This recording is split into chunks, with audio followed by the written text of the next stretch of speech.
grip. Hit her with the hammer time, too legit to quit. Keep bouncing, girl, keep bouncing. Keep bouncing, girl, keep bouncing. Keep bouncing, girl, keep bouncing. Keep bouncing, keep bouncing. Jump, jump, jump, jump, jump, jump. The Mac Daddy make it hard. Jump, jump, jump, jump, jump. The Mac Daddy make it hard. 88 bunny, 88 bunny. 88 bunny, 88 bunny. 88 bunny, 88 bunny. I make the bounce on you.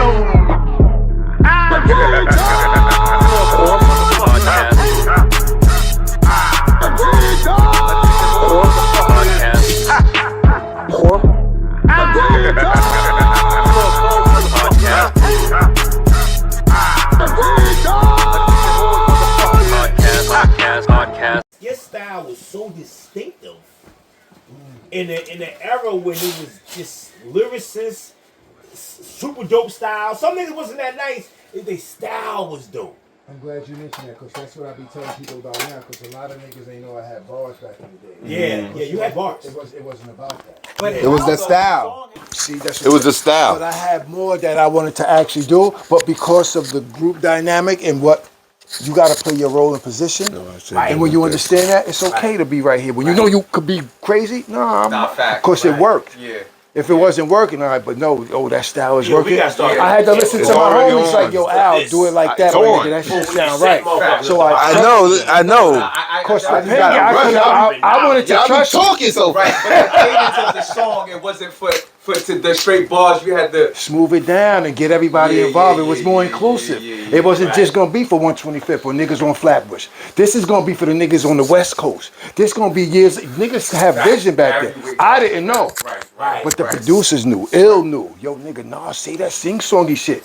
You know what I'm saying? That shit is working. It's making it. Yeah, cause I can't front. I'm in the video trying to peep the scenes because I know you uptown. Like, where's that Morningside Park? Where's that Morningside? I'm like, you feel where it was? Yeah, I'm like, yo, where's he from? I know he's from somewhere uptown, but I don't know. You feel me? Yeah, I got to find out exactly where because my mom and my father from Harlem. My father was from 145th, 147th down the hill, and then my mom was somewhere else. Then they got another spot on 150 Summer Street over there by not too far from Edgecombe. And then they moved. Then they moved to the Bronx, and that's when I came into play. So I was a Bronx boy. You was a Bronx baby. That's like how my son is. But my schooling was all in Harlem. Okay, where you went to school at? St. Charles for elementary, and I went to PS 123. Oh shit! I went to Rice.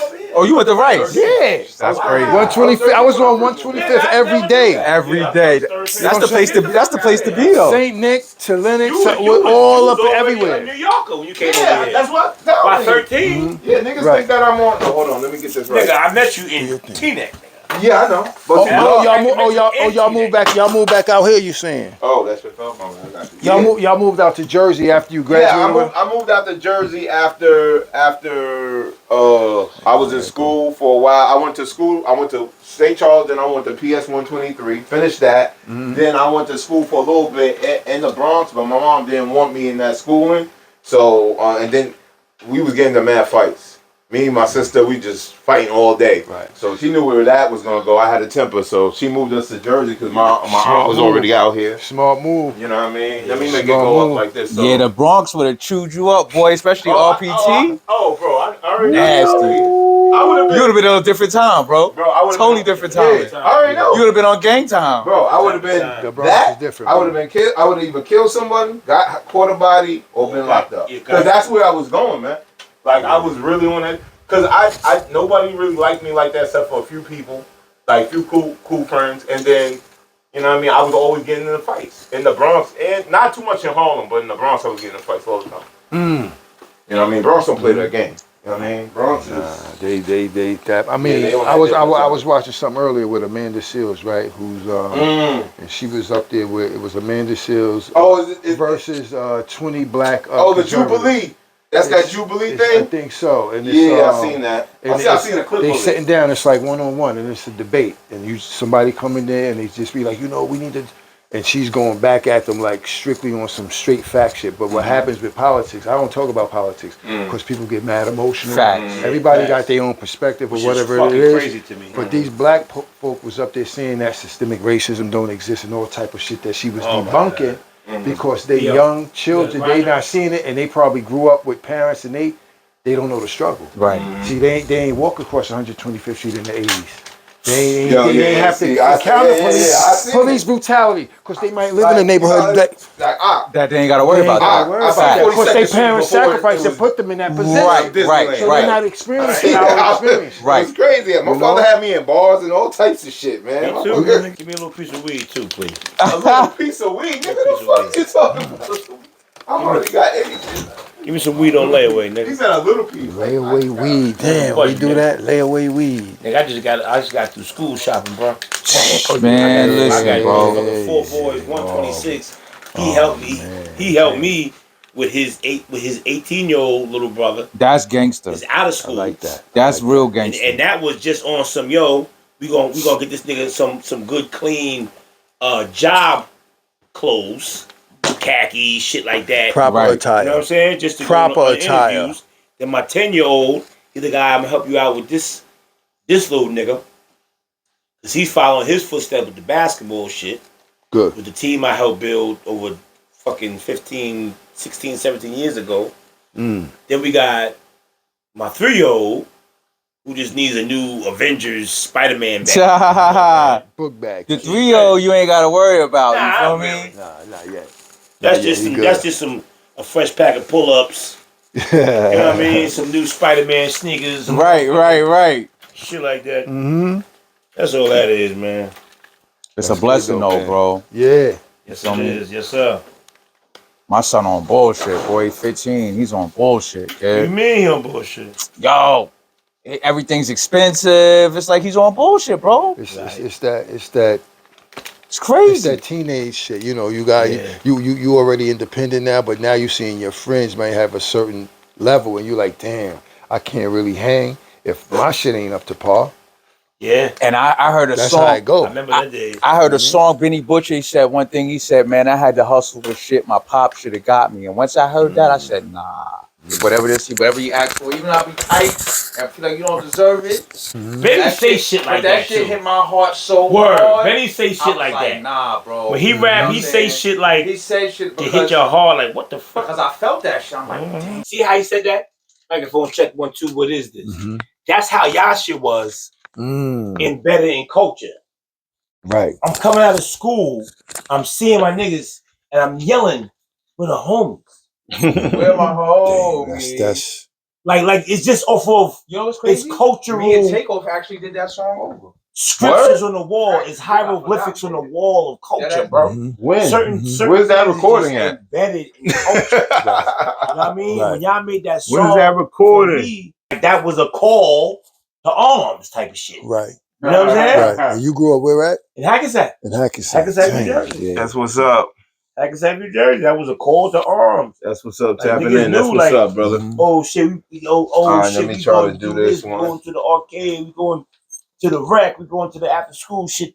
We going to meet at the motherfucking block and do whatever, like whatever it was. Yeah. We're the homies. And if a nigga said up to no good, someone's getting robbed. Someone's getting robbed. Right. It's just what the fuck it is.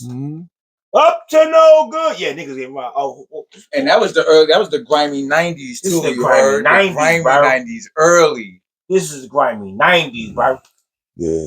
Like this shit was real. Yeah, there wasn't too many cameras I out think there. we We had a good. couple of cameras, but they wasn't like how it is today. I like So, it now. It's There was- crazy there how was a niggas lot of was getting dirt. away with shit, or people was putting it together without all the cameras. Niggas was making sketches, all type of shit. You remember seeing sketches on the news? talking to witnesses. How did he look? Well, he had on the hoodie, Yo, that's crazy. rounding up everybody on the block. You had to Everybody be black. you had to be good to find a nigga like that back in the day, bro. They did that detective work. Work, real work. You had to work for that shit. Mhm. Nowadays, man, you turn on the camera. If you going to the store, turn on the camera, nigga, we got you. Every step you make. Up to no good. You make. On nights like this, I got these motherfucking the portable chairs right outside the shop. Yeah. I said there as soon as the boss lady leave, I start smoking. As soon as she get her pretty fine ass out of there, I start smoking. Don't let this be a clip. I start smoking. Now, we on that, bro. You already We know. on that outside. You already So, know. Ox, you grew up in Hackensack? You was born in Hackensack? Born and raised. Born and raised. Okay. Born and raised. Hackensack. I heard Hackensack was my that days. shit was rough back in the day, bro. My nigga, that shit was rough. Jersey was. I lived in That shit was Jersey rough City. like DMX. Oh, you live in I JC? lived in Jersey City in the '90s, and let me tell you, bro, Jersey City was one of the most In the 90s. busiest areas in America. That's where in the 90s, Apache's nigga. from. Apache. That's where they say really Gotham City is. Jersey City. Yeah. Jersey City, man. Good comic book geek knowledge. Somebody told me that. I ain't gonna say, I'm not gonna say you in fat front, Joe. like, No, you're Fat listen, Joeing. He's somebody here for the told me Fat that, Joeing. but it was still I acquired that knowledge, and then you just That's a fact, confirmed it, though. So Jersey. What I heard was I always thought it was Chicago. no Newark in New York. I never Newark heard was Newark. Gotham City. Metropolis was New York. Okay, Metropolis is always that's a fact. Metropolis is always New York. That point was proven back here when they filmed the first Joker. Okay. The first Joker movie, they filmed it in Newark. Well, yeah. So it was like, oh shit. What first Joker? But it was really fucking the first Joker. The last Joker. But some of it They was in filmed the in Bronx. Bronx. It was in the Bronx. It was mostly in Newark, but it was in the Bronx too. They used the outside areas for the The Bronx. last And then movie was in the. Not the Bronx, last right? Joker. That shit was whack. Oh yeah, that Lady was a Gaga, waste. that That was a waste of time. That shit was The the first- best part when he got stabbed at the end. The first Joker origin story was filmed in Newark, but the first one was filmed in the Bronx and in Newark. And in Newark. Mostly Newark though, because now Newark got the it's a lot of films and stuff being filmed out there. They do that. They do their videos. See, New York is hard to get It's a lot. licenses It's expensive. and to filming. That's why I like Paid in Full. A lot of movies that shit's in fucking Canada, bro. But after all these Toronto. You think it's Harlem? That shit is Canada. Yeah, bro. Toronto. That's where That's where they film a lot of movies. They film that like they want the city feel. Like they're gonna go to Canada. If you have the money like that, they'll go to Australia sometimes. Depending. Really? Yeah, Matrix was in Australia. You didn't know what city it was, But they didn't make the know Matrix that. didn't look like New York though. No, but it still was But just a still. standard city. Well, So Paid in Full was in New York and Canada. yeah, Canada, bro. yeah, I knew that. Huh. yeah. Never knew that. They couldn't get all that. You know what I mean? You can't. Slick, that's why you don't really see. I mean, Willy Burger. No, Willy Burger. That was a stage. Yeah, that was a you set. don't see no milestones in Harlem as far as like Yeah, Paid in Full on 130. Or if they do it, you don't see none or of if that. they do it, is a ride through. You know what I mean? They might do So a ride through. they filmed certain scenes in New York that they needed to, and the rest was in Canada. It might have been. yeah, I don't know. Nigga, that's Willy Burgers. I can't. No, that's not really Willy Burgers though. That's bro. just a spot. Get the fuck out of Willy here. Burgers. I've been to We Willy wasn't Burgers. around for Yeah. that. Willy Burgers was gone. I We think wasn't Willy around Burgers for that, was bro. gone when they filmed that. No, Willy no, Burgers it was was gone, but he's just talking about the area where it was there. Like That was a stage setup. they could have. bro. That was a stage setup. You could tell by how they had the Get cars the going fuck around. outta Yeah, it was a here. stage setup. Really? Yeah. That wasn't Willy Burgers? No. Holy That's Willy what Burgers that's ain't what been- it looked like maybe You're in good. 1980, 84. Yeah, they're good. I used to get Willy Burgers when I had to leave St. Charles. They're really good. That was right around the corner. Mhm. Yo, That's I don't get no mic over here. you the mic. You feeding I'm on over his here- mic. I'm over here with- You feeding on his mic. I'm over here with That's those why I legends. got legend. You heard? That's why Yeah. I got You two. feeding. I Don't got you. worry. I got you Don't worry. We covered. got Yeah, his yeah, lives. you got You gonna pick me up? already. Yeah. You know what I'm saying? Oh, this your new best friend? That's the homie. That's the homie. That's the homie. That's the right homie. That's the homie. That's the homie. there. Creeping through the hood. You know what Wait. Nah, that was hot though. Come I mean? around. You got to my know. way. You need this Yo, nigga yo. on stage. Nah, hold on. Come on. Listen, Now, hold on. come on. I'm the ultimate one. Hold on. He just informed me that he did a. We actually did that song over, bro. Me and my man, we did that. We had Word? to. Facts. You gotta let me I'm hear gonna it. find it. Yeah, he has to Yeah, find yeah. I it. didn't know that. Shout out to bro. Big Take. We did take Hell off the yeah. door. I didn't know Definitely that. did. That's Hell nice. yeah. That's nice. So you know what it is. We are back again. I'm gonna toot my horn on this one. I don't give a fuck. You know what I mean? Another episode. We've been knocking these episodes back to back lately. Last few weeks, These are facts. I've been on a whole nother machine, These are and facts. I like to thank everybody that's paying attention. I like to thank everybody that's subscribed. I like to thank everybody that support. I like to thank everybody that hasn't supported yet. The motivation it is for me to continue doing this. And with that being said, this is the unstoppable, uncomparable, undeniable, almighty, like the goddamn Avengers. Yes, sir. AWP Attention Whores Podcast episode 559. Just scratching the surface with my special guest here today. You see him. This is hip hop royalty. Yes, sir. This is a legend. I don't care if you haven't heard him publicly here or there. The information that I know about this man and the fact that I've seen him a few times, you know what I mean, locally, and the fact that he was very interested in coming to this podcast, came to me, started a conversation with me about what he's been seeing, and I'd like to appreciate Mr. Al Skratch. How you doing, sir? Yes, sir. Peace, bro. Yes, sir. Appreciate you. Appreciate you, man. Clap for applause. Hell yeah. Applause. Clap it up. Yeah. Clap it up. Yeah, stop wiping that weed away. Stop wiping that weed away. Get right, Jack. You know what I mean? Right now. Really, Excuse me. though. It's legal. Yeah, it's legal. So, Al Skratch here today, and of course, I have my co-host with the most, always rolling up, always smoking that dope. Dope, man, you know. 103. Dope, man, in the dope, building. man. All white. Yeah, you know. All white courtesy. Shout out to the plug. Shout out to the plug. My man looking like Blanco over there. Ah. It ain't about me today, man. It's about the special guest. You already know. Yeah, you heard? Yeah, you heard. Already know. Us. Got It's an about uptown native. Legend. Yes, You know yes. what I'm Harlem saying? in the building. Always. There's always good things coming out of Harlem. You can't be mad at that. Never. I also have my other co-host that's always with the most, always showing his toes. Oh, Good feast though. The black feast though. the black You champion. already know. Good feast though. Little Pink John. Talk to I him. look, my big mama John bought this for me. Talk to him. Pink John. Talk to him. Nothing, no. Got the hat to match with it. Nothing. Got the hat to match with it. You already know. Good Aki John. Hey, yeah, John. Good from the What's that? Aki. Hold up, that's Whitney. Good Whitney shirt though. You already know. New Jersey. Oh, Yeah, In a no. pink, New there you go. Jersey. Love Yeah, that. Oh, Nice. yeah. Hey, like, look, got the pink, Yeah, got the squirt, I got told you. Young queen. Coordination. Coordination. You know what I mean? Get a coordinate. Yeah, there you go. You There know you what? go. They say Whitney came in and threw preacher the bag and was like, nigga, let Bobby Brown go. Word, bro. Listen, She my right for Bobby Y'all Brown. never heard Type that shit. story before? my relation to Whitney Houston comes from my mother and my aunt. When they would tell me a story about this young girl who was about to blow, Okay. and they was fly with Cece, her Mm. mother.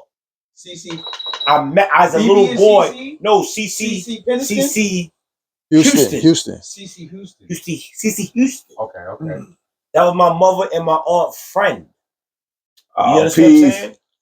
That was a real friend. He said he's gonna be back soon. They went to church. They went to church with each other. I know All of that. That's Pieces what I'm out saying. taking That's Church right. together. Mhm. To the point, I thought Whitney Houston, you know how we are, black people. Mhm. I thought this was my cousin. Right. By a certain time, she started blowing with the big hair and all that in the 80s. Mhm. I thought that was my cousin that made it. And then poof. she That's was how close gone. they And was. poof, she became the queen of the world. The But diva. never forget, this is the queen of New Jersey. Black champion, Hello. Give it up Ak for Whitney. Newman Give it up for himself. Whitney, man. Give him applause. Thank you, sir. That was me. And that was me ending your introduction because you took it somewhere. I I had think to. it's somewhere else. And I gotta say, you know what? We here, attention whores, with the triple OG. Facts. That helped shape my childhood. Absolutely. I'm feeling like Ralph McDaniels right now.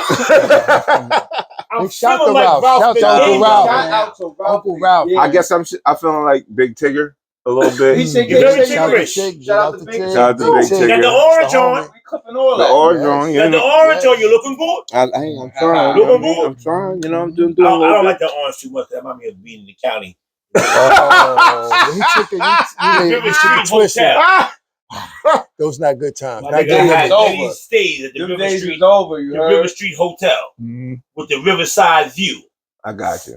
So, Yeah. but you look good in the orange. Not that orange. Successfully- Not that Not that orange. orange. You never been Not there. that orange. The No, new I don't black want to orange. ever go That's there. the new black That's the orange. new black orange. The new orange is black. Say your Syracuse, nigga. My nigga P.O. is Syracuse. All right, let's bring it back. Let's get into this. All right. So how you doing? How's I'm good, man. I'm humbled, man, that you got me on the couch. Shout out to my man DJ ACL. Yes. Shout out to ACL, man. ACL, Had a great episode with ACL. Yes. Had a great episode with Priority. John Butler, thank them for coming through. Great episode. Still got some great clips coming out for that. And yeah, man, that was a good episode, man. I was supposed to get ACL like maybe a year or two before, and it just worked out that way. And like I always say, he's a character though, but he definitely has his hand embedded into the history of hip hop and DJing. Yes. And that's one thing that I was like, because when I came to the brewery, I seen you at the brewery. You were there a few times, but I seen you this time, and I was talking to ACL, and that's when we started talking about, you know what I mean, everything that was going on. And I appreciate you. I appreciate you for that, because I didn't even know it was catching on like that. Oh yeah. You know what I mean? And thank ACL too. I didn't put it together. I was doing some information because I grew up on Ill and Out, Skratch, and I always wondered, like, after like the second album, where everything went, because your style, and like you were saying, like in the 90s at that time, yes, it was a focus on lyricism, but there was also an equal focus on style. Correct. You know what I mean? Absolutely. And style would take you to another platform. Like Busta had lyrics, he had style. Meth had lyrics, he had style. Yes. You know what I mean? Certain people was only maybe too focused on the lyrics sometimes that they get put in there. Right. But in the 90s, you always had that diverse sound of style going on.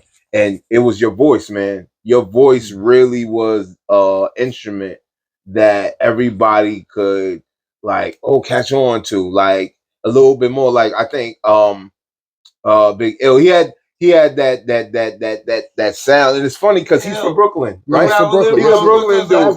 And if you listen to it, you would think y'all were in two different places. You would be from Brooklyn, and he would be from Harlem. That's funny you say that. Yeah. And this has nothing to do with anything, but back then, nothing to do now with anything, but back then, his style is very reminiscent of what Puffy's style was at that time, or maybe that was just the that's style. that Brooklyn shit. You feel me? No, I'm just saying that. Yeah, with the hat, with the glasses, the curly hair. You know what I mean? Had the Punisher leather. Yeah, Come on, bro. Oh, fit ass. Salute my man Big L. He Shout out, just celebrated his birthday. Oh, shout out to him, I yo. just spoke to him That's what's day up. before yesterday, but yeah, there was a lot of visual resemblance between those two. Yeah, at that time too, like time, 90s. But like you said, I mean, Ill being from Brooklyn, that Punisher thing was like a symbolic image that really had that impact with the video. I'm sure we're gonna get into that. Yeah. But a lot of people would say, like you were saying, Ill is really the smooth one. You know what I'm saying? Not that I'm hardcore raw like that, but like you had the wild. I'm wild. Nah, we we can tell. You know what I'm saying? You seem very more reserved, but I think you younger too. You had a little more animation to how you was getting your point across. Right, because I looked up to folks like, and still do, like LL. And I'm bad. I crush you like a jet. That's that character coming out. That's that entertainment too. You know what I'm saying? And it's funny how you said style, because even though in the 90s, like people you mentioned, Meth and others, but style really for me came from the 80s. You know what I'm saying? Like, because in the 80s, remember, there wasn't much what people call lyricism in the 80s. You had to have style and be fly and smooth. And I learned my style from Cass and Cold Crush and Harmonize. You know what I'm saying? Like the forefathers, the originators before the 90s and all that. Shout out to Cass. I always say that Cass is the original lyricist when it comes to that man was like, yo, come on, B. They stole his shit. Well, yes, they did. Cass stole his whole run. Sugar Hill game. They stole his whole right run. on Palisades Avenue. Working a fucking summer job, slugging pizzas. Y'all know the story. I'm good. Thank you, bro. I'll pass that for you. True story, because I smoke. I don't smoke. I used to see him in Soundview Park when I used to live by Soundview, and I was like, there's a few people I seen that I kind of just stood froze like a deer. Seen them. Yo, Cass, he's like, man, I'm still here. I'm like, man, yes, fuck he is. I'm here looking at you. We in Soundview Park, bro. Like, this is different from me. Exactly. So just going back to style, right? So even just vocally, you'll hear different styles. In the 80s, you'll hear style. But if you notice, even the dress of style. There was a showcase. It was you gotta have that. You are correct. Did it focus, because from the 80s, especially everybody says 88 because so many classics came out 88. Right. From the 80s into the 90s was a turn. It's funny because I just seen I think what's my man damn, I don't want to Kwame. Yes. Yeah, I just seen it. I know he has a new record out right now. Shout out to Kwame. Shout out to Kwame. Yeah, yo, man. He made a whole new world for us. But that shit. He had an interview and they was talking about the whole Biggie thing, and he was saying that at the time that fun style side of hip hop was kind of going out with the Kid and Plays and shit like that. Having fun.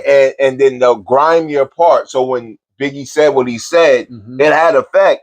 But he said he didn't hold nothing against him or nothing like that. And at that time, so in the 80s, somewhere near in the late 80s, it drove towards more lyricism and more street, with the West Coast influence, of course, with NWA. And then you had the lyricism part in the street, but smooth part with Big Daddy Kane, and you had Rakim at the time. Right. You know what I mean? You also had Kool Moe D. And then you had LL. LL was on some lyrical shit. KRS from the BX. You had KRS, of course. Rap. Yes, these are all lyricists. These are all lyricists. Right. So, and I think like the MCs that was based on just the party and fun, they were there, but they started getting a little bit outshined as that happened. Right. Would you agree with that? I absolutely agree with that. And in addition to that, like just with the more grimier lyrics coming to the forefront, we got to remember that, you know, depending on who's in office, right? What type of crackdowns or policies they implementing is going to have an impact on these areas that might be low poverty. So we artists, we have a duty. Yeah, you know what I'm saying? We have a duty to report what's happening in the hood. And this is why things get elevated. Artistry is dangerous. I was watching the post where the lady was saying, you know, we have one of the most dangerous people got killed for expressing art years ago, murdered because you know what, we're bringing forth the truth, and it takes artists to push the envelope because the masses are just going to go with it like they heard, they're going to get slaughtered. But the artist, the real true artist, is going to push that envelope forward and speak on the environments and the times that you're going through. Okay. Just so you know, that picks up some. So in the back, your audio. But you don't have the mic on you. But just know I was posting the magnificent commercials that you have put together and whipped up, keeping our thing going. Pardon me. No, that's love. He's promoting while we. No, it's all good. I just want to make sure that you know what I mean. Them mics is strong. So let me ask. But you know what I'm saying? I don't want to skip over that point. Yeah, that's because who's in office is going to dictate what type of control. We was just talking about the cameras. Back then, there wasn't a lot of cameras. No, you had. There was a lot of dirt getting done back then, right? Yeah, and you could get away with it. You could get away with things, right? So now we see things in the future like these cameras is everywhere. And these young guys and girls still do things and not realizing because they growing up in an environment where it's like they seeing things on TV as far as the music, right? Which may not be as positive as certain things. Because even though Kane, KRS, the lyricism and there was some griminess in it, but there was also a positive message embedded in those albums at the same time. You know what I'm saying? That's what I'm saying. Your style, you got to mix the style up. And I'm not saying you can't, because everybody has the right as an artist to do their own thing. You could just make a straight raw album if you want to. Yeah. But I had a girl joint.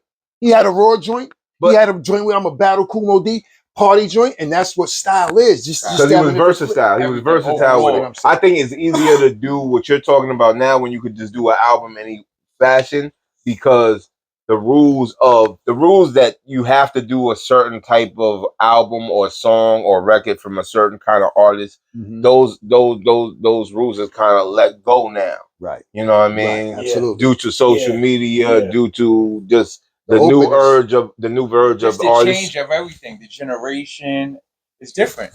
Ask him what you was going to ask him. You said I was going to jump straight to I was going to go to like demo, like before y'all actually got on. Was it like, was you going to the studio already? Was you already, you know what I'm saying? You were a DJ first? Yeah, I was. So I started off as I'm still Al Skratch, but you know, my MCs gave me the name Al Skratch. So I grew up uptown. You know what I'm saying? So what was your DJ? Did you have Al Skratch? Okay. Simple and sweet, no star shit. And Just the funny thing you about Skratch, your name is Alphonse. We gonna call you Let's Al go Skratch. Yeah. Bro. It makes sense. Listen. Like, all right. I honestly just found out this information recently because when I was researching things, I was like, so I think you did some interview and the guy asked you that. And he was like, no, I was a DJ. And I was like, what the fuck? Why didn't I think of that? It's in the name right there. Right. You're in the brewery with all the DJs. Why the fuck didn't it? I grew up. That's my playground. Yeah. You know what I'm saying? So you started DJing when? At what time frame? 80. I would say 80. But shout out to my man DJ Law, because DJ Law, he had the equipment. You know, certain people was able to buy shit, or their parents. This is Harlem, right? This is 156th Street between Broadway and Riverside, Washington Heights. Got you. Right there. So boom, going to DJ Law house, learning how to do the thing. And back then, you stay on the same beat. Let's say you're doing big beat. You'll stay on that shit for hours just to get your timing right. Boom, boom, boom, boom, boom, boom, boom. I got the big beat. That's right. That is what you're saying. One particular beat. You gotta stay on that because you want to rock that one particular beat. Boom, boom, boom, boom, boom, boom, give it, boom, boom. And I'm saying to get nice like that, because motherfuckers be your offbeat DJ, anything. You offbeat, you whack. My MCs, I kept the beat on time for them. That's all. I wasn't trying to be all, so check me out. Look, it's not about me, bro. Y'all niggas is in the forefront. Y'all chewing these niggas' heads off with your lip. Y'all battling. Y'all need that shit to be on time, and every now and then bring it down so they can hear that last bar. Then I'll do my little give it so it can breathe. Give it. You know what I'm saying? like we was talking earlier. We got certain roles and positions we play in life. Right. You want to be a beast, but it ain't time to beast out right now. You're going to get your shine. And that's why years later, you see I'm still here. Because that's my passion. I love it. I serve my purpose and role because I understand as a team, this is how we move forward. When one person try to be the star, y'all see what happens. I ain't naming no other shows or nothing, but when motherfuckers get greedy and shit start bubbling and money come into play, Shit fall apart. you got it. And that's what us as people, I don't want to get too deep, but me with the experience, it's like I humble myself. No, that's what we're here for, the experience. You know what I'm saying? So if I could give anything as far as the best teacher is experience, brother. The best teacher. The best teacher. I don't care what's in that book. Yo, go live your life and figure it out, and you'll learn some shit. People don't, I always say this in every episode, people are afraid to be wrong. Be wrong. You'll learn something. You'll be surprised. That's why you're supposed to be wrong so you can overcome that and learn something. Exactly. It's not a loss, right? It's a lesson. But people in the schooling, from school, elementary, they teach if you're wrong, you get teased. You get whatchamacallit. So now, this is why I always say, right? We having a conversation. You said you're talking to me about something. I don't know the answer, right? So because I don't know the answer, it's just me and you, I'm going to say I don't know the answer. Put me and you in a crowd of people. I don't want to be embarrassed. You asked me that same question. I'm going to come up with an answer out of anywhere, whether it's right or wrong. Pride.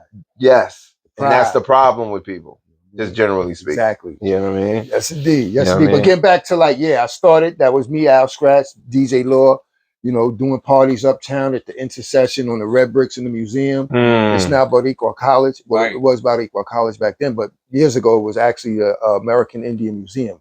They had an actual totem pole and everything back there. But it's all red bricks. You go down the steps. We used to throw our jams in there. Yeah. Do jams on Riverside. So, just doing those type of things in the late 80s, not early 80s, in the late 80s. And, just with my MCs going around, and we lived in the studio basically. You know what I'm saying? A part of my history is the Alines, which is a group. Tunde Ra and Tahaka, they put us on. You know what I'm saying? Took us to Power Play Studios. As young kids, teenagers, and we recorded some joints there, and then met my manager LaVeba, who was actually a Kumo D's manager. Wow. You know what I'm saying? So it's really about, and how you act, how you behave too, and how you treat people. My thing is, wherever you go, just have respect. It could be the janitor. It could be the CEO. That's right. You never know. Uber driver. You never know. Have respect. You never know. It's just have respect, because that shit goes a long way. You know what I'm saying? I'm on this couch because of respect. ACL respect you, he respect me. He ain't have to say, yo, you need to get on the show. We need to. Niggas got mad knowledge and be like, nah, because you know what? You're not worthy enough. You're not respectful enough to put you in position to where you could meet my man who might could elevate you to the next level. Yeah. You know what I'm saying? Yeah, so definitely. that respect thing goes a No, long that way. goes both ways. Gatekeeping type of shit. Yeah, Keep man. people away from other people. And, you know what I'm saying? Don't want people to flourish. Right. I don't know why people still feel like they're entitled to gatekeep. I think that's what they're coming from. Thing. Like their mind state is like that because especially in today's world, it's like, what are you gatekeeping? There's ways around. There's ways around just about anything Right, out but here. if I'm the direct way through the door and I'm just hating and brush you off and not because I'm used to being that nigga and I'm gassed off of it and I'm going to hold on to it.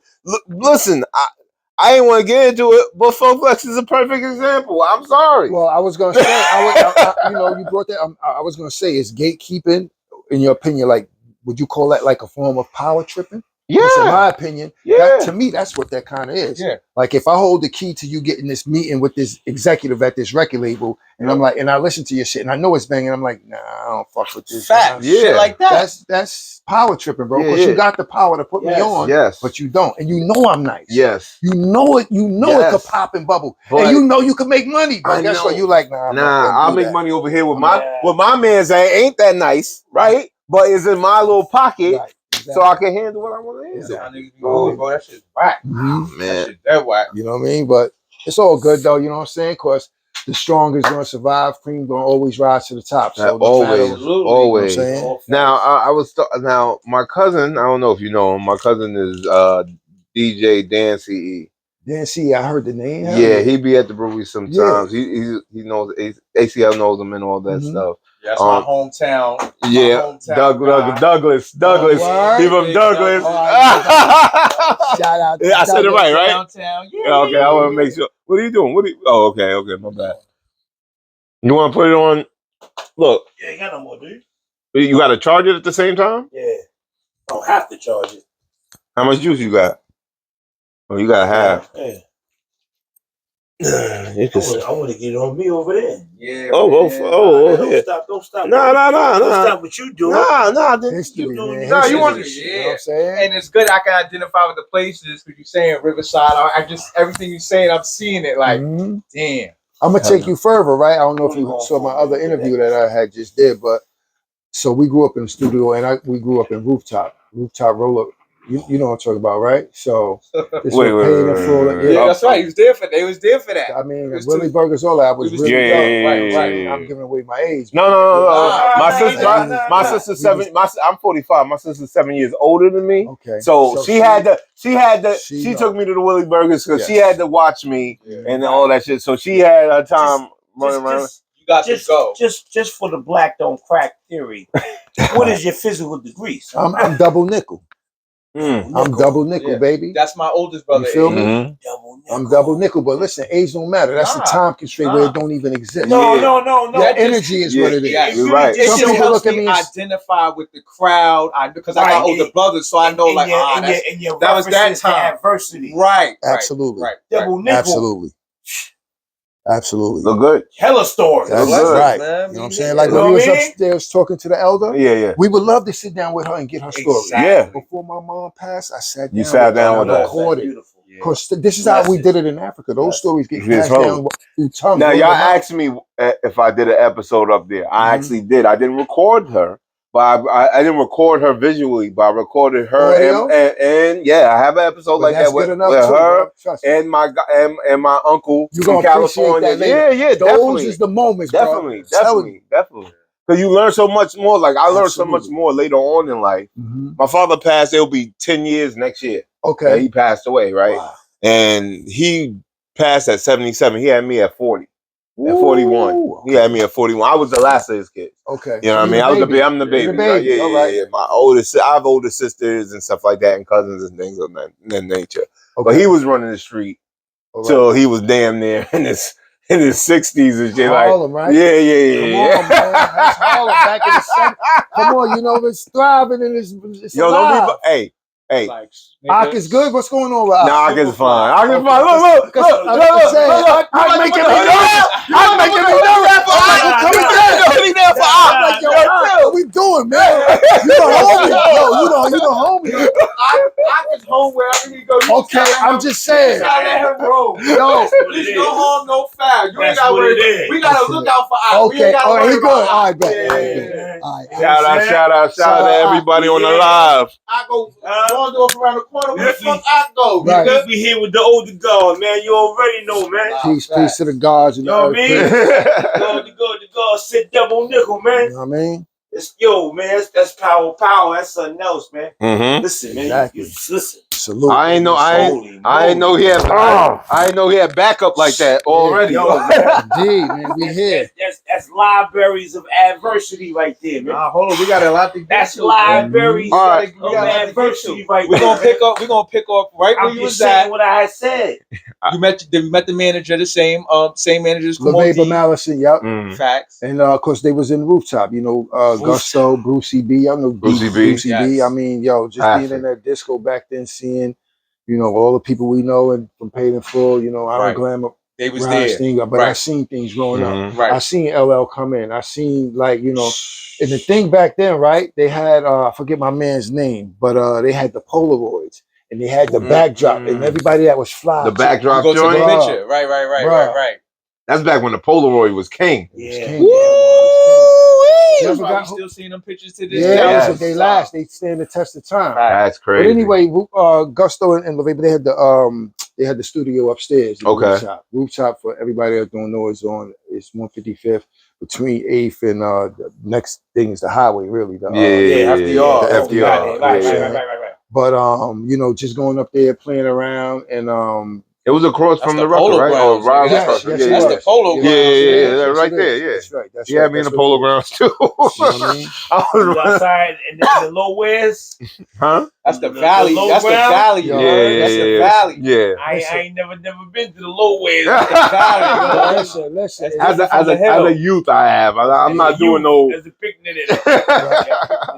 Listen, if you ever been in a situation, I hope you haven't, where things go off and you gotta run because you don't know where it's coming from. I have had that situation in Harlem on 144th. Okay, literally, I know where. You know what I'm saying? So, but on 155th, right? Because we lived on the hill up top, Broadway. Right. But there's a set of steps that go up. Oh God, the 110 steps, bruh. 110 steps. Bruh. 110 steps, bro. It's 110 steps. Yo, listen, see, he know the count. If you run it, it's so facts. You get up there, bro. After running from down there, your heart is burning. Your chest is burning, bro. But when those things is going off, you don't. No, definitely, I've had a situation like that. But not to be on that negative thing. But anyway, long story short, we in the studio, and then Vaba, through Kumo D got the That's why I say it's alcoholic. We on live. Yeah, I don't know. That's why I'm saying it's alcoholic. Hey, yo, we want to thank everybody for tuning in, man. Right now, this is Al Skratch. You right here live. That's live right there. That's live right there. That's recorded. So we got, you know what I mean? So this what we doing. Because we got to overdo when something going on. Oh, yeah, we need that drop again. We need that drop one more time. You know what I'm saying? Yo, go in the other room, bro. Yo, yeah, my son called me through. I 10 years talking about he watching it live, man. Oh, so that's good. Sit down. I'm ready for school tomorrow. It's all good. Come on, man. I gotta get back to work. All right, man. I love you. I know. So you call me tomorrow, you guys school. Or call me in the AM. You want some fruit in the morning? You gotta make sure you get seed right. All right, peace. Go to bed. Peace to the younger God. Peace.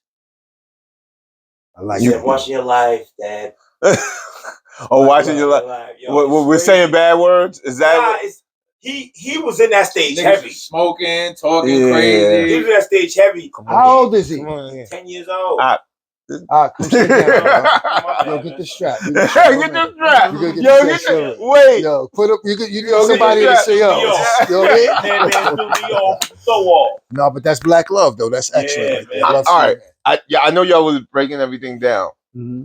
Something that I just realized, and I'm definitely was a fan of definitely the original. You were in a Hood web series. Oh yes. You were in Project Heat. Yeah. And when I found hold on. I had my thing over there. When I found this out, I said, holy shit, this whole time I've been watching you, I didn't even put it together. And that's why, I was like, oh shit, it makes all this sense. So, like I said, Project Heat is a web series back in what, the 2015, 2014, 2016, 20, something like that. It was a boom of the hood web series, right? You had Respect Life, you had Money and Violence? Yeah, Money and Violence, and you had Project Heat. Project Heat was kind of part of the trilogy. Well, there was other ones, but they were up there. I used to watch that all the time. It was set in the pink houses in Brooklyn, and it followed this character. Well, I don't know if it's a character, if his real name is Pops. Salute Pop. That's Shout out Pop. And I used to watch it all the time. His sister getting into some shit. Yep. It was family too.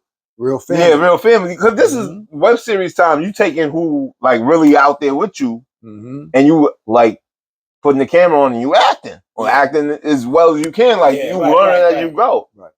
It was a big wave at that time. Is that how The Wire really got started? No, that's after The Wire. That's after The Wire. After The Wire. The Wire was like the way you never heard Money and Violence and all that, or Respect Life. You never watched or heard about it? Yeah, but I got it confused in the same era type shit. No, this is like 10 years ago. 10 years ago. This is like 10 years ago. Yeah. This is in the 2010s. If you know, you know. I guess you don't. I did not. No, for real, I did not. No, it's okay. Everything was on YouTube. It was on YouTube. It was all YouTube. Yeah, it was all YouTube. It was all YouTube. It was web series. These were true YouTube series. Yeah, so I think these, not to cut you, I think these are the series, right, that actually sparked maybe and influenced people like 50 to do his shows that he had on, right? No because power. Because when you got that bigger budget, because you got a bigger budget. Yeah. These kids is doing it with their phones. Yeah. They doing it with little cameras. Yeah, they doing it how they that. can in the hood. Yeah, you understand? So you tap into that if you could do that. Yeah, definitely. We was all watching YouTube, bro. Yeah, I was on it. That's all I watched. So how was it like? How was that experience? That was a good experience because I remember even in the mid 90s, right after the records came out, we went to a couple of. I never auditioned, but I went to a couple of auditions with Ill. I saw Common, I saw Buster. So it was always a thing of like you could have kind of. I could have seen you do like the same thing, kind of how like I was saying Lord Tariq. I don't want to get a what's my man Peace to the God. Damn. Who? Lord Jamal? Lord Jamal. Yeah. He's doing acting? No, but remember in the late 90s, he's got into acting. Oh, that's right. Yes, that's right. And all that. That's when he started. Y'all was on New York Undercover, though, right? New York Undercover? I don't think we was on there, but y'all performed like at the end of performed it. Yeah. Something was going on. Your TV is real good, bro. He was on it. I studied that game, dog. I studied the whole game, Holy shit. Because New York Undercover gave hip hop mad life. Yeah. That was the real hip hop cop show. Even them playing the song in the I think it was the one with Ice-T. If I want to get exact, they would play the song in the show. In the scene, oh yeah. They play that because everybody was hip to the song and shit. It was Don't Waste My Time. That shit was synced. Oh man, see? That shit was synced to certain shit. Yeah. Which goes to you, brother. This is the question you want to. This is what you want to talk about. You want to talk about Brian? I'll take her. I want the marination to reveal the revelation to get there. Get to it. Yeah, so now we're gonna let him finish. We're gonna let him finish so we get to that. No, we bouncing it however we do it. Yeah, whatever y'all. Ain't no format. Yeah, ain't no fucking format. So that joint, Brian McKnight, right? Yes. That was the era when everybody's starting to button up. Right? Oh, you talking about like it was always there. Yeah, I don't think they was buttoning up yet. It was that. No. I think it was starting to get to the button up. The little silk shirts. Yeah. We opened up one button. Yeah. For me, that was the era of certain parties I know I couldn't get into. Absolutely. Without that look. So you're right. It wasn't the quite button up when Hove the God. Yeah. Ordained. It was more player shit. No, that was later. Shit. That's later on. At the age now, silk shirt. I want to get in doper parties. Some parties I can't get in without the button. No, all right. So that's what I remember. So that joint you had. Right. So 97, right? 97 was a pivotal. Was year. that 97? No, well, That was 95 for us, but 95. our ticket came out. That was, that's 95. But what you're talking about kind of came out a little later. It came out a little later, but what I'm saying, I remember that song, and I couldn't get into a joint. Niggas was broke because niggas was on some grown shit. Niggas was grown. So when I came in that joint, it was y'all joint playing. Because what was happening during that time, not to cut you, was that I don't want to say transition, but there was that hardcore, and one of the promoters told me, like, I'm like, yo, why are you booking me with the? He was like, no, you gotta understand, because y'all gonna bring the ladies in, man. I can't have my arena just filled with, you know, the niggas. Yeah. It was like, was it R&B or it wasn't R&B? It was like, let's smoother? say it'll be like, let's say for example, it'll be Red, it'll be Meth, okay, it'll be Biggie, it'll be what's my man from Long Island, the most beautiful Keith Murray. So there's certain songs that the girls love, but then it was that hardcore too that we just wanted to hear, but they had to divvy that up. So what I was saying with Ak is getting inside those places, they realized and recognized, like, yo, this is still New York and it's still some hardcore, but we want to set this party in this motion. It was places where you couldn't go in if you didn't have a female on your arm, bro. Yeah, that's true. They not letting you in. Yo, no Timbs, no hoodies, no hats. They started making restrictions. But that time for you, 94, 93, 94, 95, Timbs, hoodie, everything like. So, and then what clubs are you getting in at that time? They had to make Tim's official though. Niggas had to dress Tim's up. No, you can't get in a club with Tim's on at a certain type of. I'm talking. But at that certain transition at 95, niggas was dressing Tim's up, bro. Still was, yes. Yeah, that's what I'm saying. That's what I'm saying. What spots?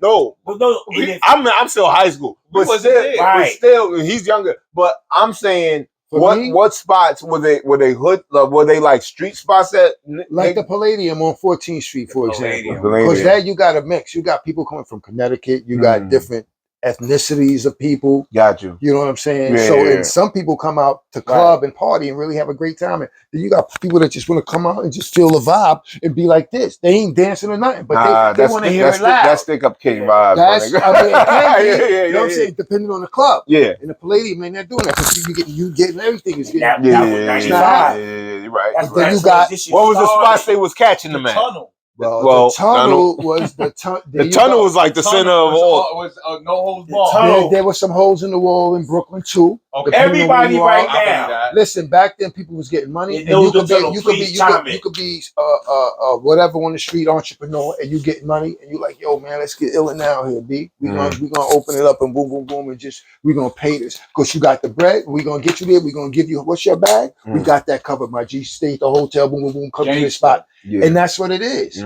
It's a hole in the wall, but for this night, we pulling our money together because we want to put on the thing, and we want these brothers to come. We want people to know that we promote these good parties. Yeah. So it was jumping. It was jumping, but those real big clubs, they don't exist no more. Like the Palladium, there was other ones too. Like I mean, back in the days, we had like Union Square, but that was still more the Tim situation. Latin Quarter, that was still the Tim situation, but there were certain nights where it was like, yo, you need a collar. You not coming in here with a hoodie, bro. What about the Roxy? Roxy, that was really before me. I was too young, but you know. But back then, I'm pretty sure they had those situations where it was like Roxy dress was up. Real grandfather type shit. Because we got to remember, hip hop had all kinds of. There's a lot like freestyle, right? Freestyle was a part of it. Hip hop was in the house. I heard hip hop was a part of everything. It was you had the slow shit. Sometimes it was reggae being played. Everything was being played. I heard that the whole freestyle thing, they tried to get rid of it because it drew a crowd that they didn't want to associate with. Now, when you say crowd. It grew a crowd for who? It grew a crowd that at that time hip hop heads didn't want to associate. Okay, I got you. That's the PC version. I got you. I got what you're saying. That's what I'm hearing. I'm not sure if that was the true reason because I think that was like the end of the 80s, early 90s. It kind of got. House was 80s. House was 80s. House was 80s, but freestyle was. Freestyle was before that. Freestyle was before that. Right. I mean, house was probably existed, but freestyle was just another chamber of hip hop. Mantronic, you know what I'm saying? Kraftwerk, Bambaataa. Okay. You know what I'm saying? So those are the beats. Force, you get all of that. Beats. So that's the preliminary before free. That's what inspired freestyle to become freestyle. There was no freestyle before that. And if I'm wrong, correct me. I But I know might have mixed Planet freestyle Rock, with Soul house. Sonic I might have Force. mixed those. Listen, Yeah, Planet Rock, I might have mixed freestyle with house. That's probably that's what probably I did. what it is. Yeah, okay. So My what apologies. exactly is freestyle? Yeah. That's probably I'm what not it an is. expert on it, but from what I know, growing up in hip hop and going to parties in Dykeman and on Nagel Avenue, Post Avenue, up there, Yeah. and hearing them blend, let's say, Planet Rock and Soul Sonic Force into I don't know the artist's name, but just into some freestyle where somebody sings Silent Morning, ding ding ding, singing about love and all that. Okay. It's more a singing thing, but it's to the electronic beat programming of the machines that African Bambaataa and Mantronics and others use within hip hop. And they started singing on it, just like with the beat from reggae, this reggaeton thing. Yeah, you're right. It's the same beat, and it's an argument for it, but the original producer is trying to whatever. That's a whole nother thing. Yeah. But that inspired that. Producer. That makes a lot of sense. That's got to be what, the 50s or 60s?